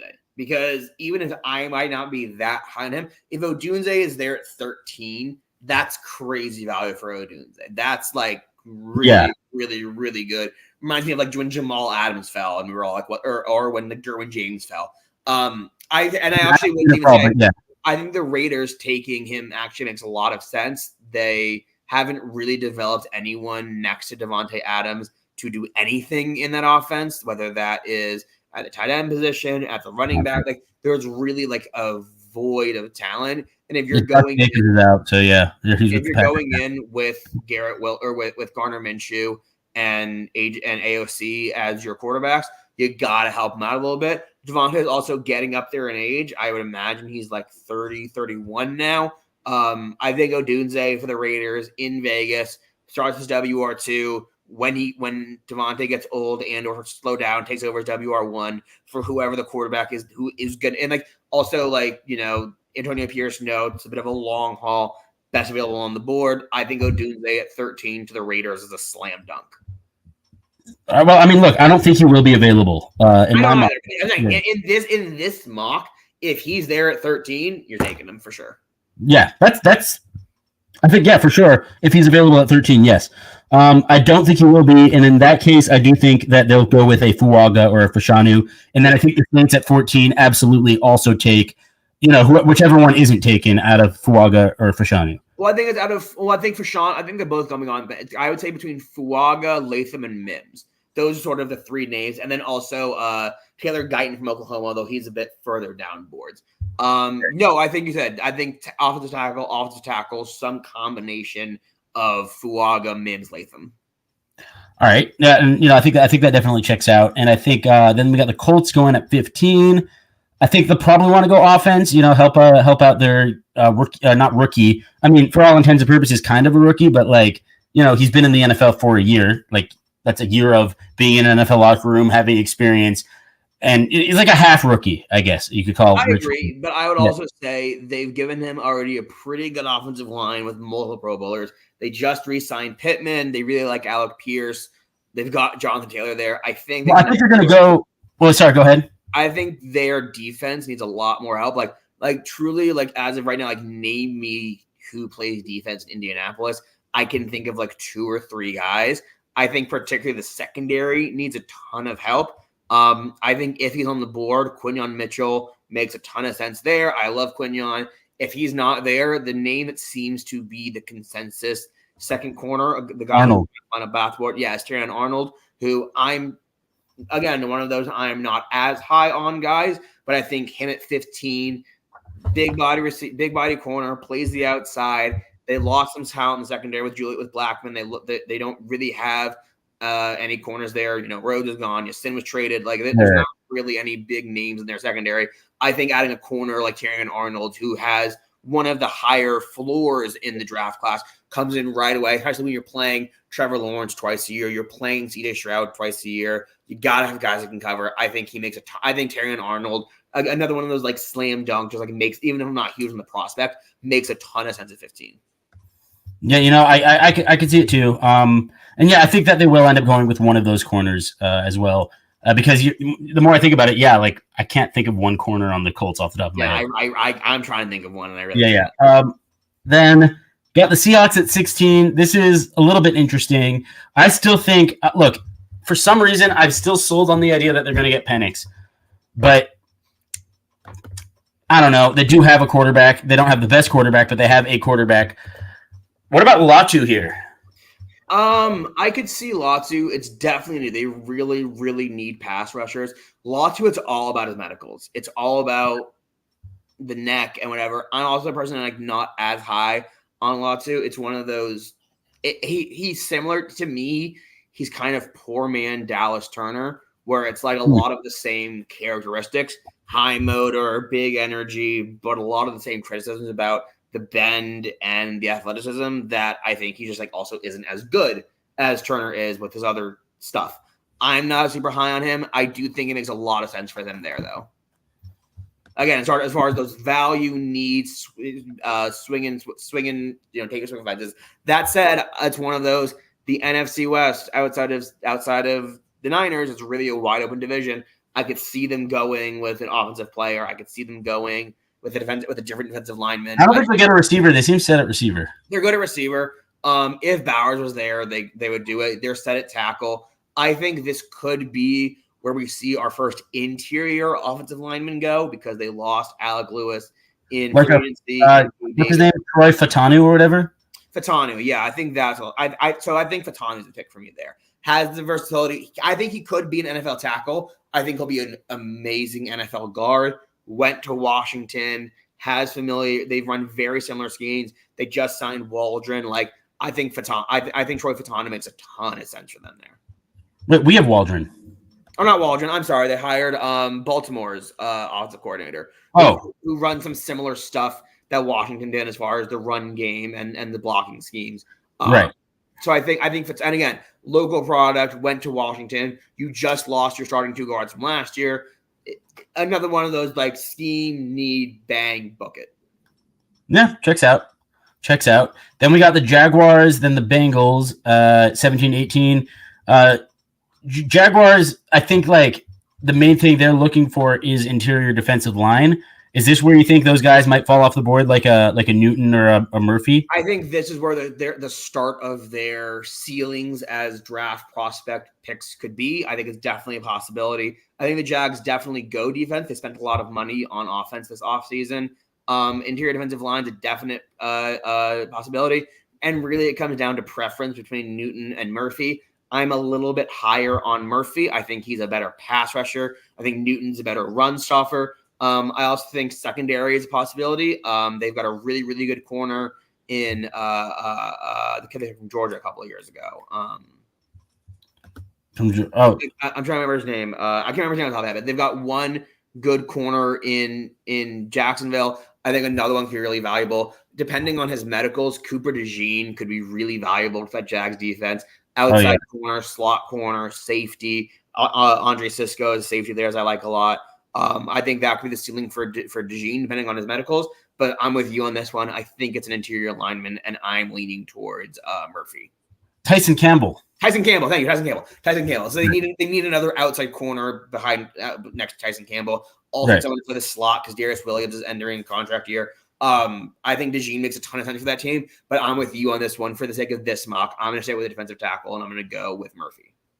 All right, and then at 18, the Bengals are going to get an offensive tackle. Absolutely, one of the easier positions to project. I see a world where they take a receiver. I see that world. Because they can't pay Jamar and T. Higgins forever. He is definitely gone, and I think going from having Jamar, T, and even though people kind of don't give him his credit, Tyler Boyd in one season to going from that to just having Jamar is going to maybe be too much to ask of Joe. But I do think it's a tackle, and at that point, I think it's going to be either J.C. Latham from Alabama or Taylor Guyton from Oklahoma. And that really is the definition of preference and style. Latham's like 345, Mauler. Some questions about his mobility in the pass game. Guyton's a phenomenal athlete, like 305, 310. Arguably the best pass blocker in the class, which I know our gut reaction is protect Joe Burrow, get the pass blocker. But like, if you think Latham is that much better as an overall prospect, which I do, then it's Latham. And I think Latham's a pick at 18. I see. I mean, and also Mims could still be available. Yeah, I could see. I could see. He needs time. I think Mims again played like less than 15 games in college. He would really benefit from being able to sit behind a guy for a year. I think the Jets at 10, if they weren't in like such a win now mode, made a lot of sense. I also think it's possible that Mims is the pick because remember they did sign Trent Brown to a 1-year deal. So I think that Mims make a lot of sense there. For me, I just see Latham as like a road grader in Cincinnati. It just makes sense to me. Now, moving on to 19, we got the Rams, who, like, this is interesting because their defense is going to look totally different without Aaron Donald. Some people have him getting Johnny Newton. Some people have him trading out. Yeah. What are you feeling for the Rams? I think Newton's the pick for sure. They got really good value in Kobe Turner last year, who I personally think Jalen Carter should have won Rookie of the Year, but Kobe Turner, Rookie of the Year. Again, they are in a transitional period, but they also are trying to compete. They've got Stafford. They think they can be good. It's really hard to imagine a world where Les Snead and Sean McVay just kind of take a year off. It's just kind of not in their deal. Like most teams would rather go like 3 and win 3 games than win 7 or 8. I don't see that with the Rams. They would rather be a competitive team. You feel like, they always want to be. I think he makes sense. He fills Aaron Donald's role, steps in right away next to Kobe Turner as that 5 tech. Same thing. DeGene makes a lot of sense there. I could see Nate Wiggins, cornerback from Clemson, going there. I think for this argument and sake of this mock, I think that given how the board is broken and what's there, I think it's pretty easily Newton. Yeah. Yeah, I think I completely agree on that. I do think Newton makes the most sense for them right now. And, like, obviously he won't be Aaron Donald, but, like, he does fill a void. Right. Plays the 5 tech, can play a 3 tech, gives you versatility, 3-down player, not quite the pass rusher that Murphy is, but still a fine pass rusher, particularly in early downs. Again, I like him as a prospect. I'm just Murphy fits the Donald mold more. Top 12. I just never saw that. I think 18 to 22 is more his range. Yeah, that checks out. So then the Steelers at 20, they could be looking for offensive line. They could be looking for a corner. They could, I don't think they're going to go receiver this early. Usually they're good at finding receivers later on. What say you? Mocking a receiver here is really tempting because we haven't done one in a minute, and it's such a great receiver class. I do think that I do think George Pickens has immense ceiling, immense ability. I think they're more likely, like you said, to take a receiver in round 2 or 3. I do think they go tackle here, and I do think they go Mims. I think Mims is the tackle for them. Again, they took a guy last year who they feel good about. They've got Dan Moore. They've got like veteran bodies there that they feel like can kind of teach the kid, and when he's ready, step in as that protector. And again, it's that same value the Bears could have to take Fashanu of getting 2 offensive tackles on rookie contracts where you're not having to spend, 16, 18, $20 million for mid-tier tackles that make it to free agency. Yeah, the Steelers are being very smart with their money right now. And I think that continues. And yeah, I'll say for the sake, Mims could go there. 21, Miami picking. I think this is where we might see, man, can you imagine if they got Brian Thomas? No, I don't think that's the pick. I think that they have receivers, obviously. They got receivers. They also have shown an ability to sort of get the most out of other receivers, so to speak, right? Like the crack crafts and the other other guys of the world. I think this is another one that's kind of like a slam dunk for me, really easy. Jackson Powers Johnson. Yeah. You lost Robert Hunt as a guard. Connor Williams coming off an ACL. Powers Johnson is a elite center prospect. Honestly, could probably play guard or tackle if you ask him to. And this is one of them. He is 315, 320, and moves like he's 295. He moves so well for his size, which in this blocking scheme, this zone blocking, wide open, spread everything out. If he can consistently be getting to the second level and getting linebackers, and you're just running a chain or Mozart off his ass, and it's one cut, bang! This is really a slam dunk pick for me. Yeah, that turns the Dolphins kind of immediately into a real. Not that they haven't been a real offense, but the line was the problem. The line was the problem with that offense, inarguably. That becomes a real running game, and then oh man, you have Tyreek Hill more time to get open. Going from Connor Williams, who's an undersized 290, 295 athletic center. Now you just get a big bastard in the middle that no one's going to get through. The AFC East. Don't sleep on the AFC East. And now we get to your team at 22. You know who I think y'all are going to take, and you know who I want y'all to take is Riley Cooper DeJean. I mean, it would be incredible. I love DeJean. Fits what they need. Scheme versatile. Reality isn't he going to have to move to strong safety because he's slow? It's so annoying. It really sucks we didn't get to do his combine because to that point, I would have been really, really curious to see. Look, we know about the straight line speed. We know about the track star speed. The questions about Cooper are his quickness skill, his three-cone shuttle, his similar to Troy Apke. The cone shuffle, the cone drills. That's what we really wanted to see out of him. To see, does he have the ability to get out of his back pedal quickly and break on the ball? Does he have the ability to mirror long distance? I mean, bluntly, I love Cooper. There's some tape of him getting like burned as an outside corner against like not great receivers. He had a bad game against Northwestern, which is kind of like you shouldn't be having a bad game against Northwestern receivers. That said, to me, he's white. Like Malcolm Jenkins is the comp for him. Plays all over the field, can stick his outside corner and be good. Can just into safety / slot and be great. The Eagles cut Avonte Maddox, haven't signed anybody there. Positionless football a little bit. Right. And they signed CJ Gardner-Johnson to play safety. He's sort of filling that role as like safety slot guy. But if you can get two of them and make them interchangeable, that's huge. I think it's more likely they would go with a pure outside corner like a Nate Wiggins. Name being mocked to them a lot that I will vomit is Ernest Rakestraw, the corner from Missouri. Another one of those, like, I don't always nail my loves. I always pretty well nail my hates. I don't like him as a prospect. Very handsy. He's tough. He's physical. He's got moxie. Great. When you're in the NFL, when it's actual receivers, you can't be grabbing them and pushing on them. You got to be good. I don't like Rakestraw as a prospect. Well, I'm going to put Rakestraw, like, at 25, he's going to the Packers. How about that? There it is. That actually would make sense, too. I think DeJean makes a lot of sense. I think Nate Wiggins makes a lot of sense.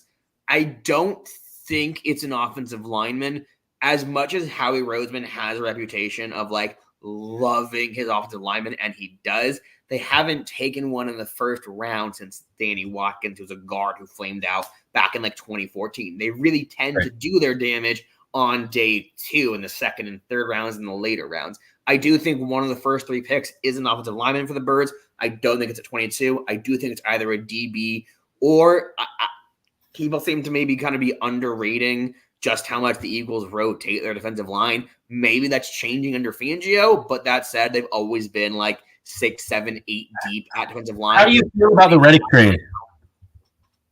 I understand it. It gets a B- from me. I would have really loved if they could have. So the conditions for the second are that he plays 65% of the snaps and has 10.5 sacks. I would have preferred if it was one or the other. I think meeting both those conditions is going to be tough. I think it was smart. People tend to not really understand how compensatory picks work, and they're doing a thing where they're saying, oh, you could have just kept him, had him play for the year, and then a comp pick. It's like, well, no, because a compensatory pick is when players leave and you don't sign them to replace them. So that's how you get the picks back. It's also always going to be at the end of the round. You're hoping, maybe the Jets don't play as well as they think they're going to, ends up at the top of round 3. I would rather know for sure I'm getting at worst like a mid to late third that I might not have gotten had they done the compensatory game and wanted to find someone good next year. So it is what it is. You get why the move was made, and now as an Eagles fan, you go, man, 31st overall pick last year, Nolan Smith. Really hope he was worth the pick. They passed on Brian Branch for him. Yeah. You really hope. I like Nolan Smith. I like great athlete, showed some flashes as a rookie, but also only played like less, like I think 17% of the snaps as a rookie. You got to really hope he takes a jump, which is totally possible, but it is what it is. But at 22, like I said, I think it's a DB or potentially a defensive lineman. I think if one of the tackles is there, it's possible. If they're going to go edge, I think if Latu is there, I think he could be. It's possible. There's a guy named Noah Ellis from Utah who's not getting as much love in national circuits, but I think is a really good pass rusher. I think most likely it's a DB. I definitely see a world where if the DB they want isn't there, they go with like a Graham Barton, or if Powers Johnson's there, an interior lineman. But I do think it's going to be a DB at the end of the day, most likely either like DeJean, Wiggins, or again, unfortunately for me, Rakestraw makes sense there. Like logistically, I just hate him as a prospect. No, I understand. I thought Wiggins was the one you don't like. No, Wiggins I like. Period. He also ran like a 4.28 as his 40, so it's like, that's impressive. You know what I mean? That's also that's nice for Madden for sure. But no, that's a really good that's a good analysis. I think y'all will end up getting DeJean. I think he fits what y'all like to do. And it will be really cool if y'all had the first white corner since Jason Sehorn. Would be next we got at 23 Minnesota, I think, is on the clock. Yeah. I think earlier on we had them taking a quarterback, maybe Penix, maybe McCarthy. What do you see them doing here? Sorry, I'm pulling Robinson, I'm pulling up prospects as I talk. They're in an interesting position because they have sort of like, did they overachieve in the last couple of years? Are they hitting the reset button? Like, what are they? You know what I mean? I think interior offensive line is a possibility. They've got two really, really good tackles in O'Neal and Darisaw. Like I said, Graham Barton, if he's there, makes a lot of sense for them. I don't think it's a receiver. I think they're good there. There's some rumors about JJ getting traded. I don't buy that. They need a corner. They don't. The guys they've spent draft resources there the last couple of years. They just haven't necessarily worked out. They've had a couple of guys that haven't been great. I think Kool-Aid McKistry from Alabama, who arguably has the highest ceiling of any corner in the draft, makes a lot of sense for them. He's going to be coming off of foot surgery. He's going to be a little bit delayed in his start, but has like the highest ceiling of arguably any corner in the class. And if you're going to, if in this hypothetical, they do in fact make 2 first-round picks, then I think you definitely want to you definitely have the luxury of making a second pick that's a bit higher risk, higher ceiling type guy. Yeah, I could see that, especially because if you're going to invest so heavily in that first pick, it's okay to take more of a swing with that second pick in the first round. And this mock that I'm looking at here has the Chargers trading with the Vikings early on. Vikings end up with McCarthy, and then the Chargers end up taking Nate Wiggins here. I can see that. Yeah, I could see that too. But also I could see, I don't know how long Justin Jefferson's going to be in a Vikings uniform. Maybe they'll, start planning for that now and get Xavier Worthy or something. But I don't really think that's going to happen. It's a little too. But I could also see him getting Chop Robinson because they lost Hunter. Chop's the things like that. I'm a huge Chop fan. I thought it could have come out last year and been a first round pick. Great name. Ironically, best hands of a pass rusher on the draft. Really, really violent with the hands, and that's sort of one of my favorite green flags. Oh yeah. I love guys that fight. I call it fighting in a phone booth. I love hand fighting. I think it's really valuable. I think it's super. I think for sure. Fans, if you don't understand how valuable your hands are as a defensive player, it's one of my one of my coaching pet peeves when I'm coaching high school football and guys play both sides of the line, trying to get them to understand you can use your hands on defense. Use your hands. So it's I really, really love Chop. I think it might be a little early for him. There aren't the numbers that you'd like to see. I don't think he had double-digit sacks at any point. But I think Chop makes a lot of sense. I could see them doing I could see a world where it's receiver. I don't think it's receiver. Just looking at the guys who would be on the board there, Rakestraw would again make sense for them. If they want to go, it's probably too rich. But if they wanted to go receiver, Cameron Kitchens, Tyler Newbin are there. I think we were starting to get into that point where there's not a lot of gap in the guys who are going to go from 24 to 45 versus 14 to 24. You know what I mean? There's a bigger jump or whatever. Or 14 to 24 or 34. So what do you think about the next 2 picks is our most bitter teams? The Cowboys at 24 and then the Packers at 25. We already said Rakestraw is going to the Packers at 25. So what about 24? What are the Cowboys going to do? So I think this is actually a pretty easy pick for them. Taylor Guyton, offensive tackle out of Oklahoma. One of the more athletic tackles in the draft. Makes a lot of sense. They have Tyler Smith, who they can now keep at guard. Obviously, Tyron Smith's gone in free agency. I do think offensive line, specifically offensive tackle, is the pick for them. I could also see them taking there's a tackle from BYU who's very, very raw but has great measurables. Sumelada, I think his name is. But I think for them, it's offensive tackle. And I think if Guyton's there, he's the guy. All right, checks out. 25, we're going Rakestraw. We're going to move on from the Packers. I don't want to talk about them too much. 26, the Tampa Bay Buccaneers. Who you got there? Tampa has a lot of needs. They've done a really good job to bring back a lot of their guys. I see them sticking local. There's a defensive tackle named Braden Fisk out of Florida State who got a lot of notoriety during Senior Bowl week. He actually switched teams in the middle of Senior Bowl prep because the other team had like a dearth of talent. Like guys got hurt at defensive tackle, and he ended up having a really good Senior Bowl. I believe he had 2 sacks in that game. Like 6'3", 297, like sub 300 pound. Just another one of those pieces in Tampa Bay, along with like Shinoka, along with Vea, who's just sort of scheme versatile, move them up and down the line. And, you know, we know Todd Bowles like to blitz and create matchups. I think Fisk makes a lot of sense for them as sort of that scheme versatile guy to do a lot. That checks out. And this other mock has Fisk going to the Packers, which I hope doesn't happen because I kind of like Fisk as well. I could see him going at 26 to Tampa Bay. And then 27, this one has one of these mocks that I'm looking at has the Eagles and Cardinals trading. So the Eagles trade back with the Cardinals. And then at 27, it has the Eagles taking Kool-Aid. If Kool-Aid lasts that long, so that makes a ton of the Eagles. I actually think Kool-Aid could be the pick over DeJean. DeJean sort of helps you more right now. If you can be patient and understand that Kool-Aid's going to come off foot surgery and miss most of mini camp and most of training camp and all that, then you might get CB1, which is a need for the Eagles. As much as I adore Keely Ringo, I was obsessed with him for 2 years, and he did look good in his limited action. Slay, who is still playing good football, but is 32 going into his age 33 season. Bradbury obviously took a massive step back last year, which, to be clear, I just want to you called it, not sensationalized. I did call it a little bit. I'm not patting myself on the back, but what I said was he played so friggin' good. A regression has to happen because he was that good. Right? I did not think the regression would be that bad.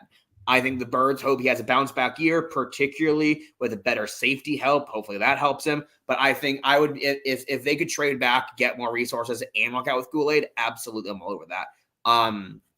If they're sticking as is, who is it at 27? In reality, in ours, it's and this other one, it's Lachu going to the Cardinals. Cardinals, okay. Yeah. The Cardinals have the pick. Right. I could see Latu. I could see if they don't get Marvin Harrison Jr., which they will, I think they will go receiver here. If they didn't take a receiver early, which they would. But on the flip side, I could then see them, since they didn't take an offensive lineman earlier, taking an offensive lineman. Jordan Morgan, an offensive tackle from Arizona, really high ceiling on him, but maybe a lower floor than some of the other guys. Looking also at Christian Jones out of Texas. 5th-year senior, big body, 60, 321. There is a tackle from Houston whose name escapes me, but he's a big, long prospect. I could see that there as well. Yeah, I could see. I think I think they will end up going defense and going edge rusher at this point. I could see that. So for them, I could see Chop. I could see Latu. Janarius Robinson, who's an edge rusher or more of a scheme, like one of those 6'4", 275 edge rusher type dudes from Missouri, has gone flying up draft boards. I don't think he's a first round pick, but I could see him sneaking into the end of round 1. And then what do you think about the 28 pick, the Bills? I think they're going receiver for sure. Absolutely going receiver. This is again one of those easier positions to mock. If there was a Brian Branch type in this year's class, safety would make a lot of sense. Right. Corner still makes a lot of sense. I don't Well, necessarily. they will need to replace Trey White. Right, and there's some guys in house. Kaiir Elam hasn't really panned out as a first round pick. Maybe they feel good about him. Again, if a Rakestraw or one of them is on the board, I could see, or a Kamari Lassiter from Georgia, who I've become more of a fan of. Any of them I could see. I think, for sake of argument, it is receiver, and I think it's definitely a speed burner. The question is it a pure speed burner in Xavier Worthy, or someone who can do a little bit more for you, which is what I think they will do in one of my favorite sleeper prospects in the draft, which is Troy Franklin out of Oregon. He gives you that 4.45 speed, but he does it at 6'3", like 190. I'm a really, really big Troy Franklin fan. And for those who, like, for whatever it's worth, he burned that ever-living shit out of Travis Hunter against Colorado multiple times. So that to me matters personally. Travis Hunter could ball, yeah. To me, that matters. To me, that matters. No, that matters to me too. That absolutely, like those individual matchups are definitely like worth looking at. I do think.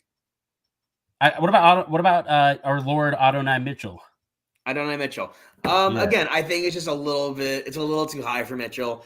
I get it. We all love the combine. It's really cool. But just a reminder, the guy whose record he broke was John Ross, who has less than 100 catches and like probably less than 1,000 yards in his career. Like like that's not all this. It's also 165 pounds. Like, yeah, it's fun. It is fun. 40. Well, no, Adonai Mitchell's 205 pounds. Oh no, I'm thinking of Xavier Worthy, the other the speed. You're thinking of Worthy from Texas, yeah. Right. No, Adonai, I'm a big fan of. I don't know if it makes a lot of sense there. I just don't think he has necessarily that vertical speed the Bills are going to want that they could get from Franklin. Adonai is a lot like Xavier Leggett from South Carolina, which are bigger body, ball in their hand, yak type guys, as opposed to pure kind of like vertical threats, which I think is more valuable to Buffalo with the vertical guy. Interesting you bring up Leggett because they got him going 31 to the Niners, which I don't like for the Niners. So I think that depends. So it depends. If they trade Ayuk, I love that because it's a bit lazy, but the comp for Leggett for a lot of people is Debo. And you can get two guys in a similar mold in that offense that are now interchangeable, and one can play outside, one can play in. Next play, one goes out in. That's really valuable too. Well, whoever they end up getting will be fine because Brock Purdy is the one getting him the ball. So, like, you know how Brock Purdy elevates the talent around him. Oh, yeah, they're winning because of him. Yeah, but yeah, I love Adonai. I think Adonai is great. I think Adonai is our savior. Out of Egypt. Yes. Who do they have going at 29? 29, we have the Lions. I think, look, honestly, I think they get a lot of value here. They got one draft here as I'm getting Chop. I saw one where they took Kool-Aid. I saw Lad McConkey. I don't think they're going to go receiver. They seem to have a plethora of those. Do they though? Don't they? I mean, look, I still love Jameson Williams. I'm a huge JMO guy, but every time Jameson Williams has the ball, it feels like something crazy happens. True, but he really has not shown anything as a prospect. And like when you have your top receiver as a slot guy, like St. Brown is an elite receiver. I'm not denying that. I was a huge fan of him coming out, but he's a premier slot guy. He operates his best out of the slot. If you can get another receiver on the outside to sort of take a safety way over top, that really matters. I know I was just like talking shit about him as a first round prospect. This is where I think Xavier Worthy makes a ton of sense. I think it makes so much sense for that offense. If you can have Laporta going over that, you can have Laporta on those deep in breaking routes. You can have St. Brown on those underneath routes. You can be sending him vertical. That offense is really, really hard to stop. And give them credit, they really hit on some of their picks the last few years that some people have been kind of more critical of, that they now can kind of do whatever they want at 29. Yeah, and they hit on Jahmyr Gibbs and they hit on shit. Who's the other one? Oh, Jack Campbell, really good. Yeah. The linebacker. Yeah. I think I could see them going receiver. They definitely are in a position where they could take a gamble, but like, what really cost them last year? Receiver does make a lot of sense. They need someone reliable because they were dropping passes. They need someone reliable and someone to, like, again, when you have St. Brown, who is, this is not a slight on St. Brown at all. I'm not taking away from him, but he's a slot receiver. elite slot receivers need something else to take attention away, whether that's a tight end you have to double, whether that's a speed receiver, like they need a little bit of help in that capacity. You know what I mean? And honestly, adding an Xavier Worthy or even Xavier Leggett like gives them that help. Either of the Texas receivers, I think. Xavier, either of the Texas receivers does make a lot of sense for them there. We haven't really talked much about Brian Thomas. Do you think Brian Thomas falls? I think he does. I'm a huge Brian Thomas fan. So you know what? Now that you said that, Brian Thomas would go before either Texas receiver. I forgot about Brian Thomas. My fault. He goes before either of them. Probably, yeah. A lot of NFL front offices seem to think he's a one-trick vertical shot, one-trick pony. Which, like, if that's all he is, nothing really wrong with that because he's really freaking good at it. Look at his college numbers. But I do understand if you're a team that is more so, like, for example, I wouldn't see him with like the Rams, where you're asked to play inside, outside, know the full route tree, run all your routes. Like, that's not his fit. So, like, that's actually what I would mock. Detroit, Brian Thomas makes a ton of sense in the world. It's a vertical threat to open things up underneath. So that would be my pick, actually, Brian Thomas to Detroit. And he probably paired nicely with Amon-Ra St. Brown. Yeah. Opening things up for the slot guy. Then we got 30, 31, and 32. We got the Ravens, Niners, and Chiefs, of course. I don't really know what the Ravens are looking for because they have a very complete team. They lack that, like, for whatever reason, they can't get it done. Like, they were not able to get it done this past season. Like, what do you think really, like, I think what they need to be focusing on is not how do we win our division, but how do we beat the Chiefs? I think that they've come close. They're a really good team. I think they're also in a position where we're getting again into that, like, the guy who goes at 30 versus the guy going at 50. You probably don't have that much of a difference in your draft board rank. If one of those guys like Rakestraw or like Lassiter's a DB like that falls to them, I can see them doing it. If they're high on one of the safeties, I could see them doing like a 3 safety rotation with Hamilton and Marcus Williams. I think a name to watch is Christian Hayes, an offensive lineman from Connecticut, who I've brought up previously.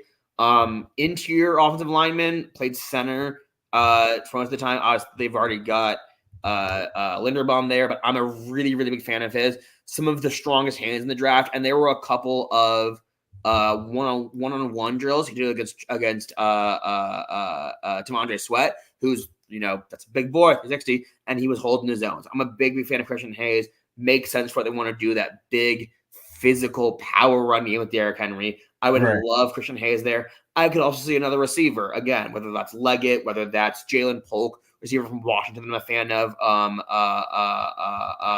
the Michigan receiver. Or Lad McConkey, who is just like, he is rock friggin' solid. Arguably the best route runner in the class. I think McConkey would make a lot of sense for them. Give Lamar another weapon. So yeah, I would say either McConkey, Polk, or an offensive lineman like Christian Hayes. Man, this is really such a tackle-rich draft. It is. It's a great tackle, a great receiver, and a great corner draft. But there's more. But with the tackle draft, it is much more high-end talent as opposed to depth. There's not great tackle depth in the class. I mean, I don't know, man. Like, you got Mims, you got Guyton. Obviously, I think post round 1, there's not a lot of guys that get you excited. I mean, in round 1 alone, there's 1, 2, 3, 4, 5, 6 of them, which is great. Yeah, totally. Yeah. But yeah, I could see them. I could see them going offensive tackle. There is kind of the point I'm getting at. Maybe the BYU guy Kingsley Semalata, yeah. Yeah. But yeah, okay. So then we got the Niners at 31.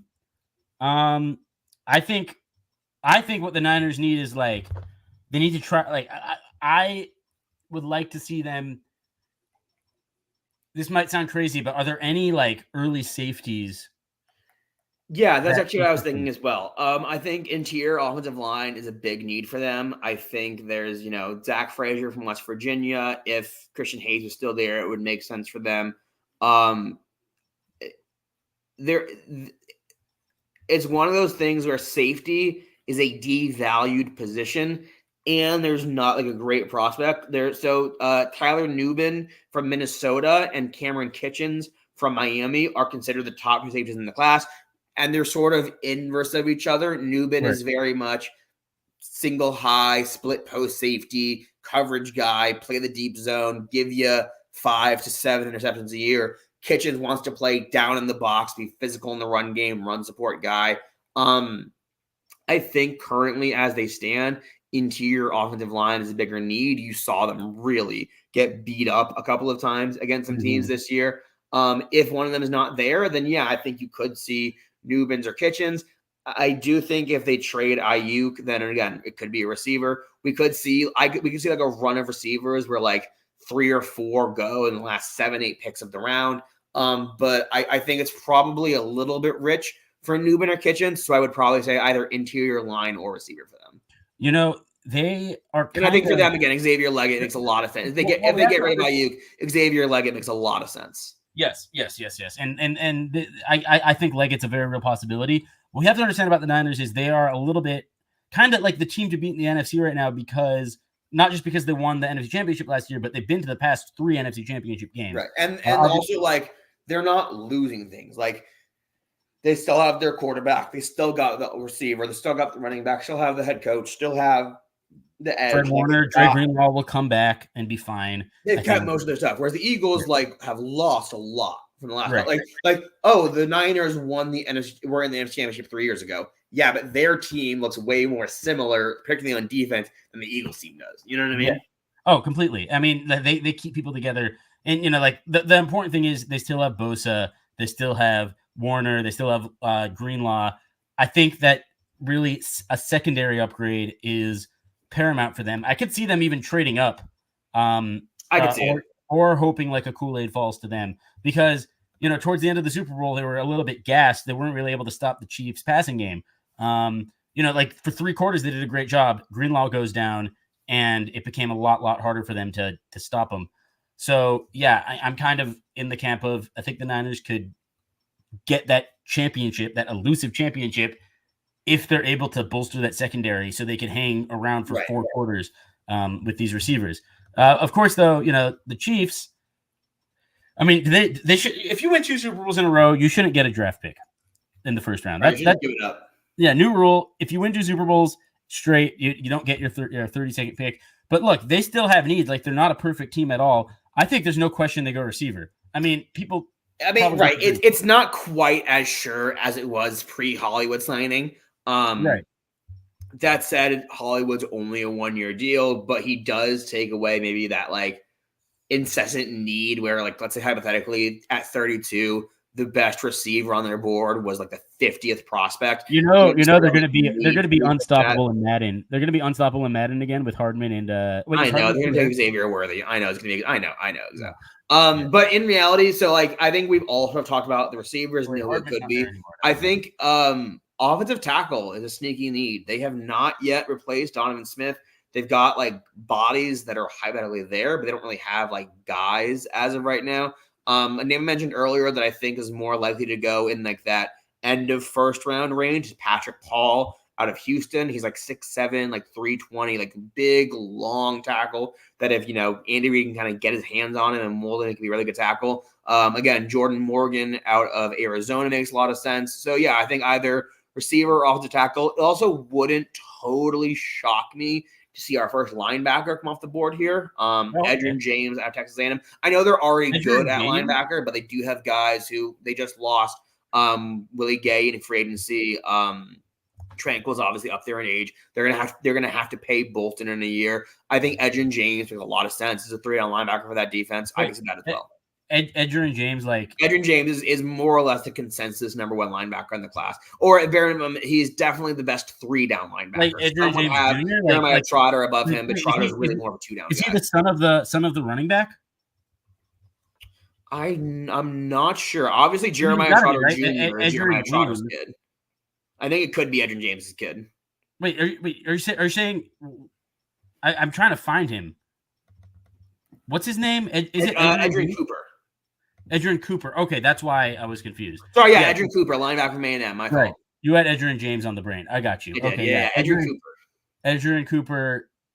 First of all, great name, Edgerrin. I didn't know there were more than one. There's more than one Edgerrin. Yeah, he's kind of built a little bit like Roquan. A little bit more undersized than Roquan. I think, again, the reason I Devin have Lloyd is the comparison. The reason I have him above Jeremiah Trotter is he's much better in coverage. He's a true modern NFL 3-down linebacker.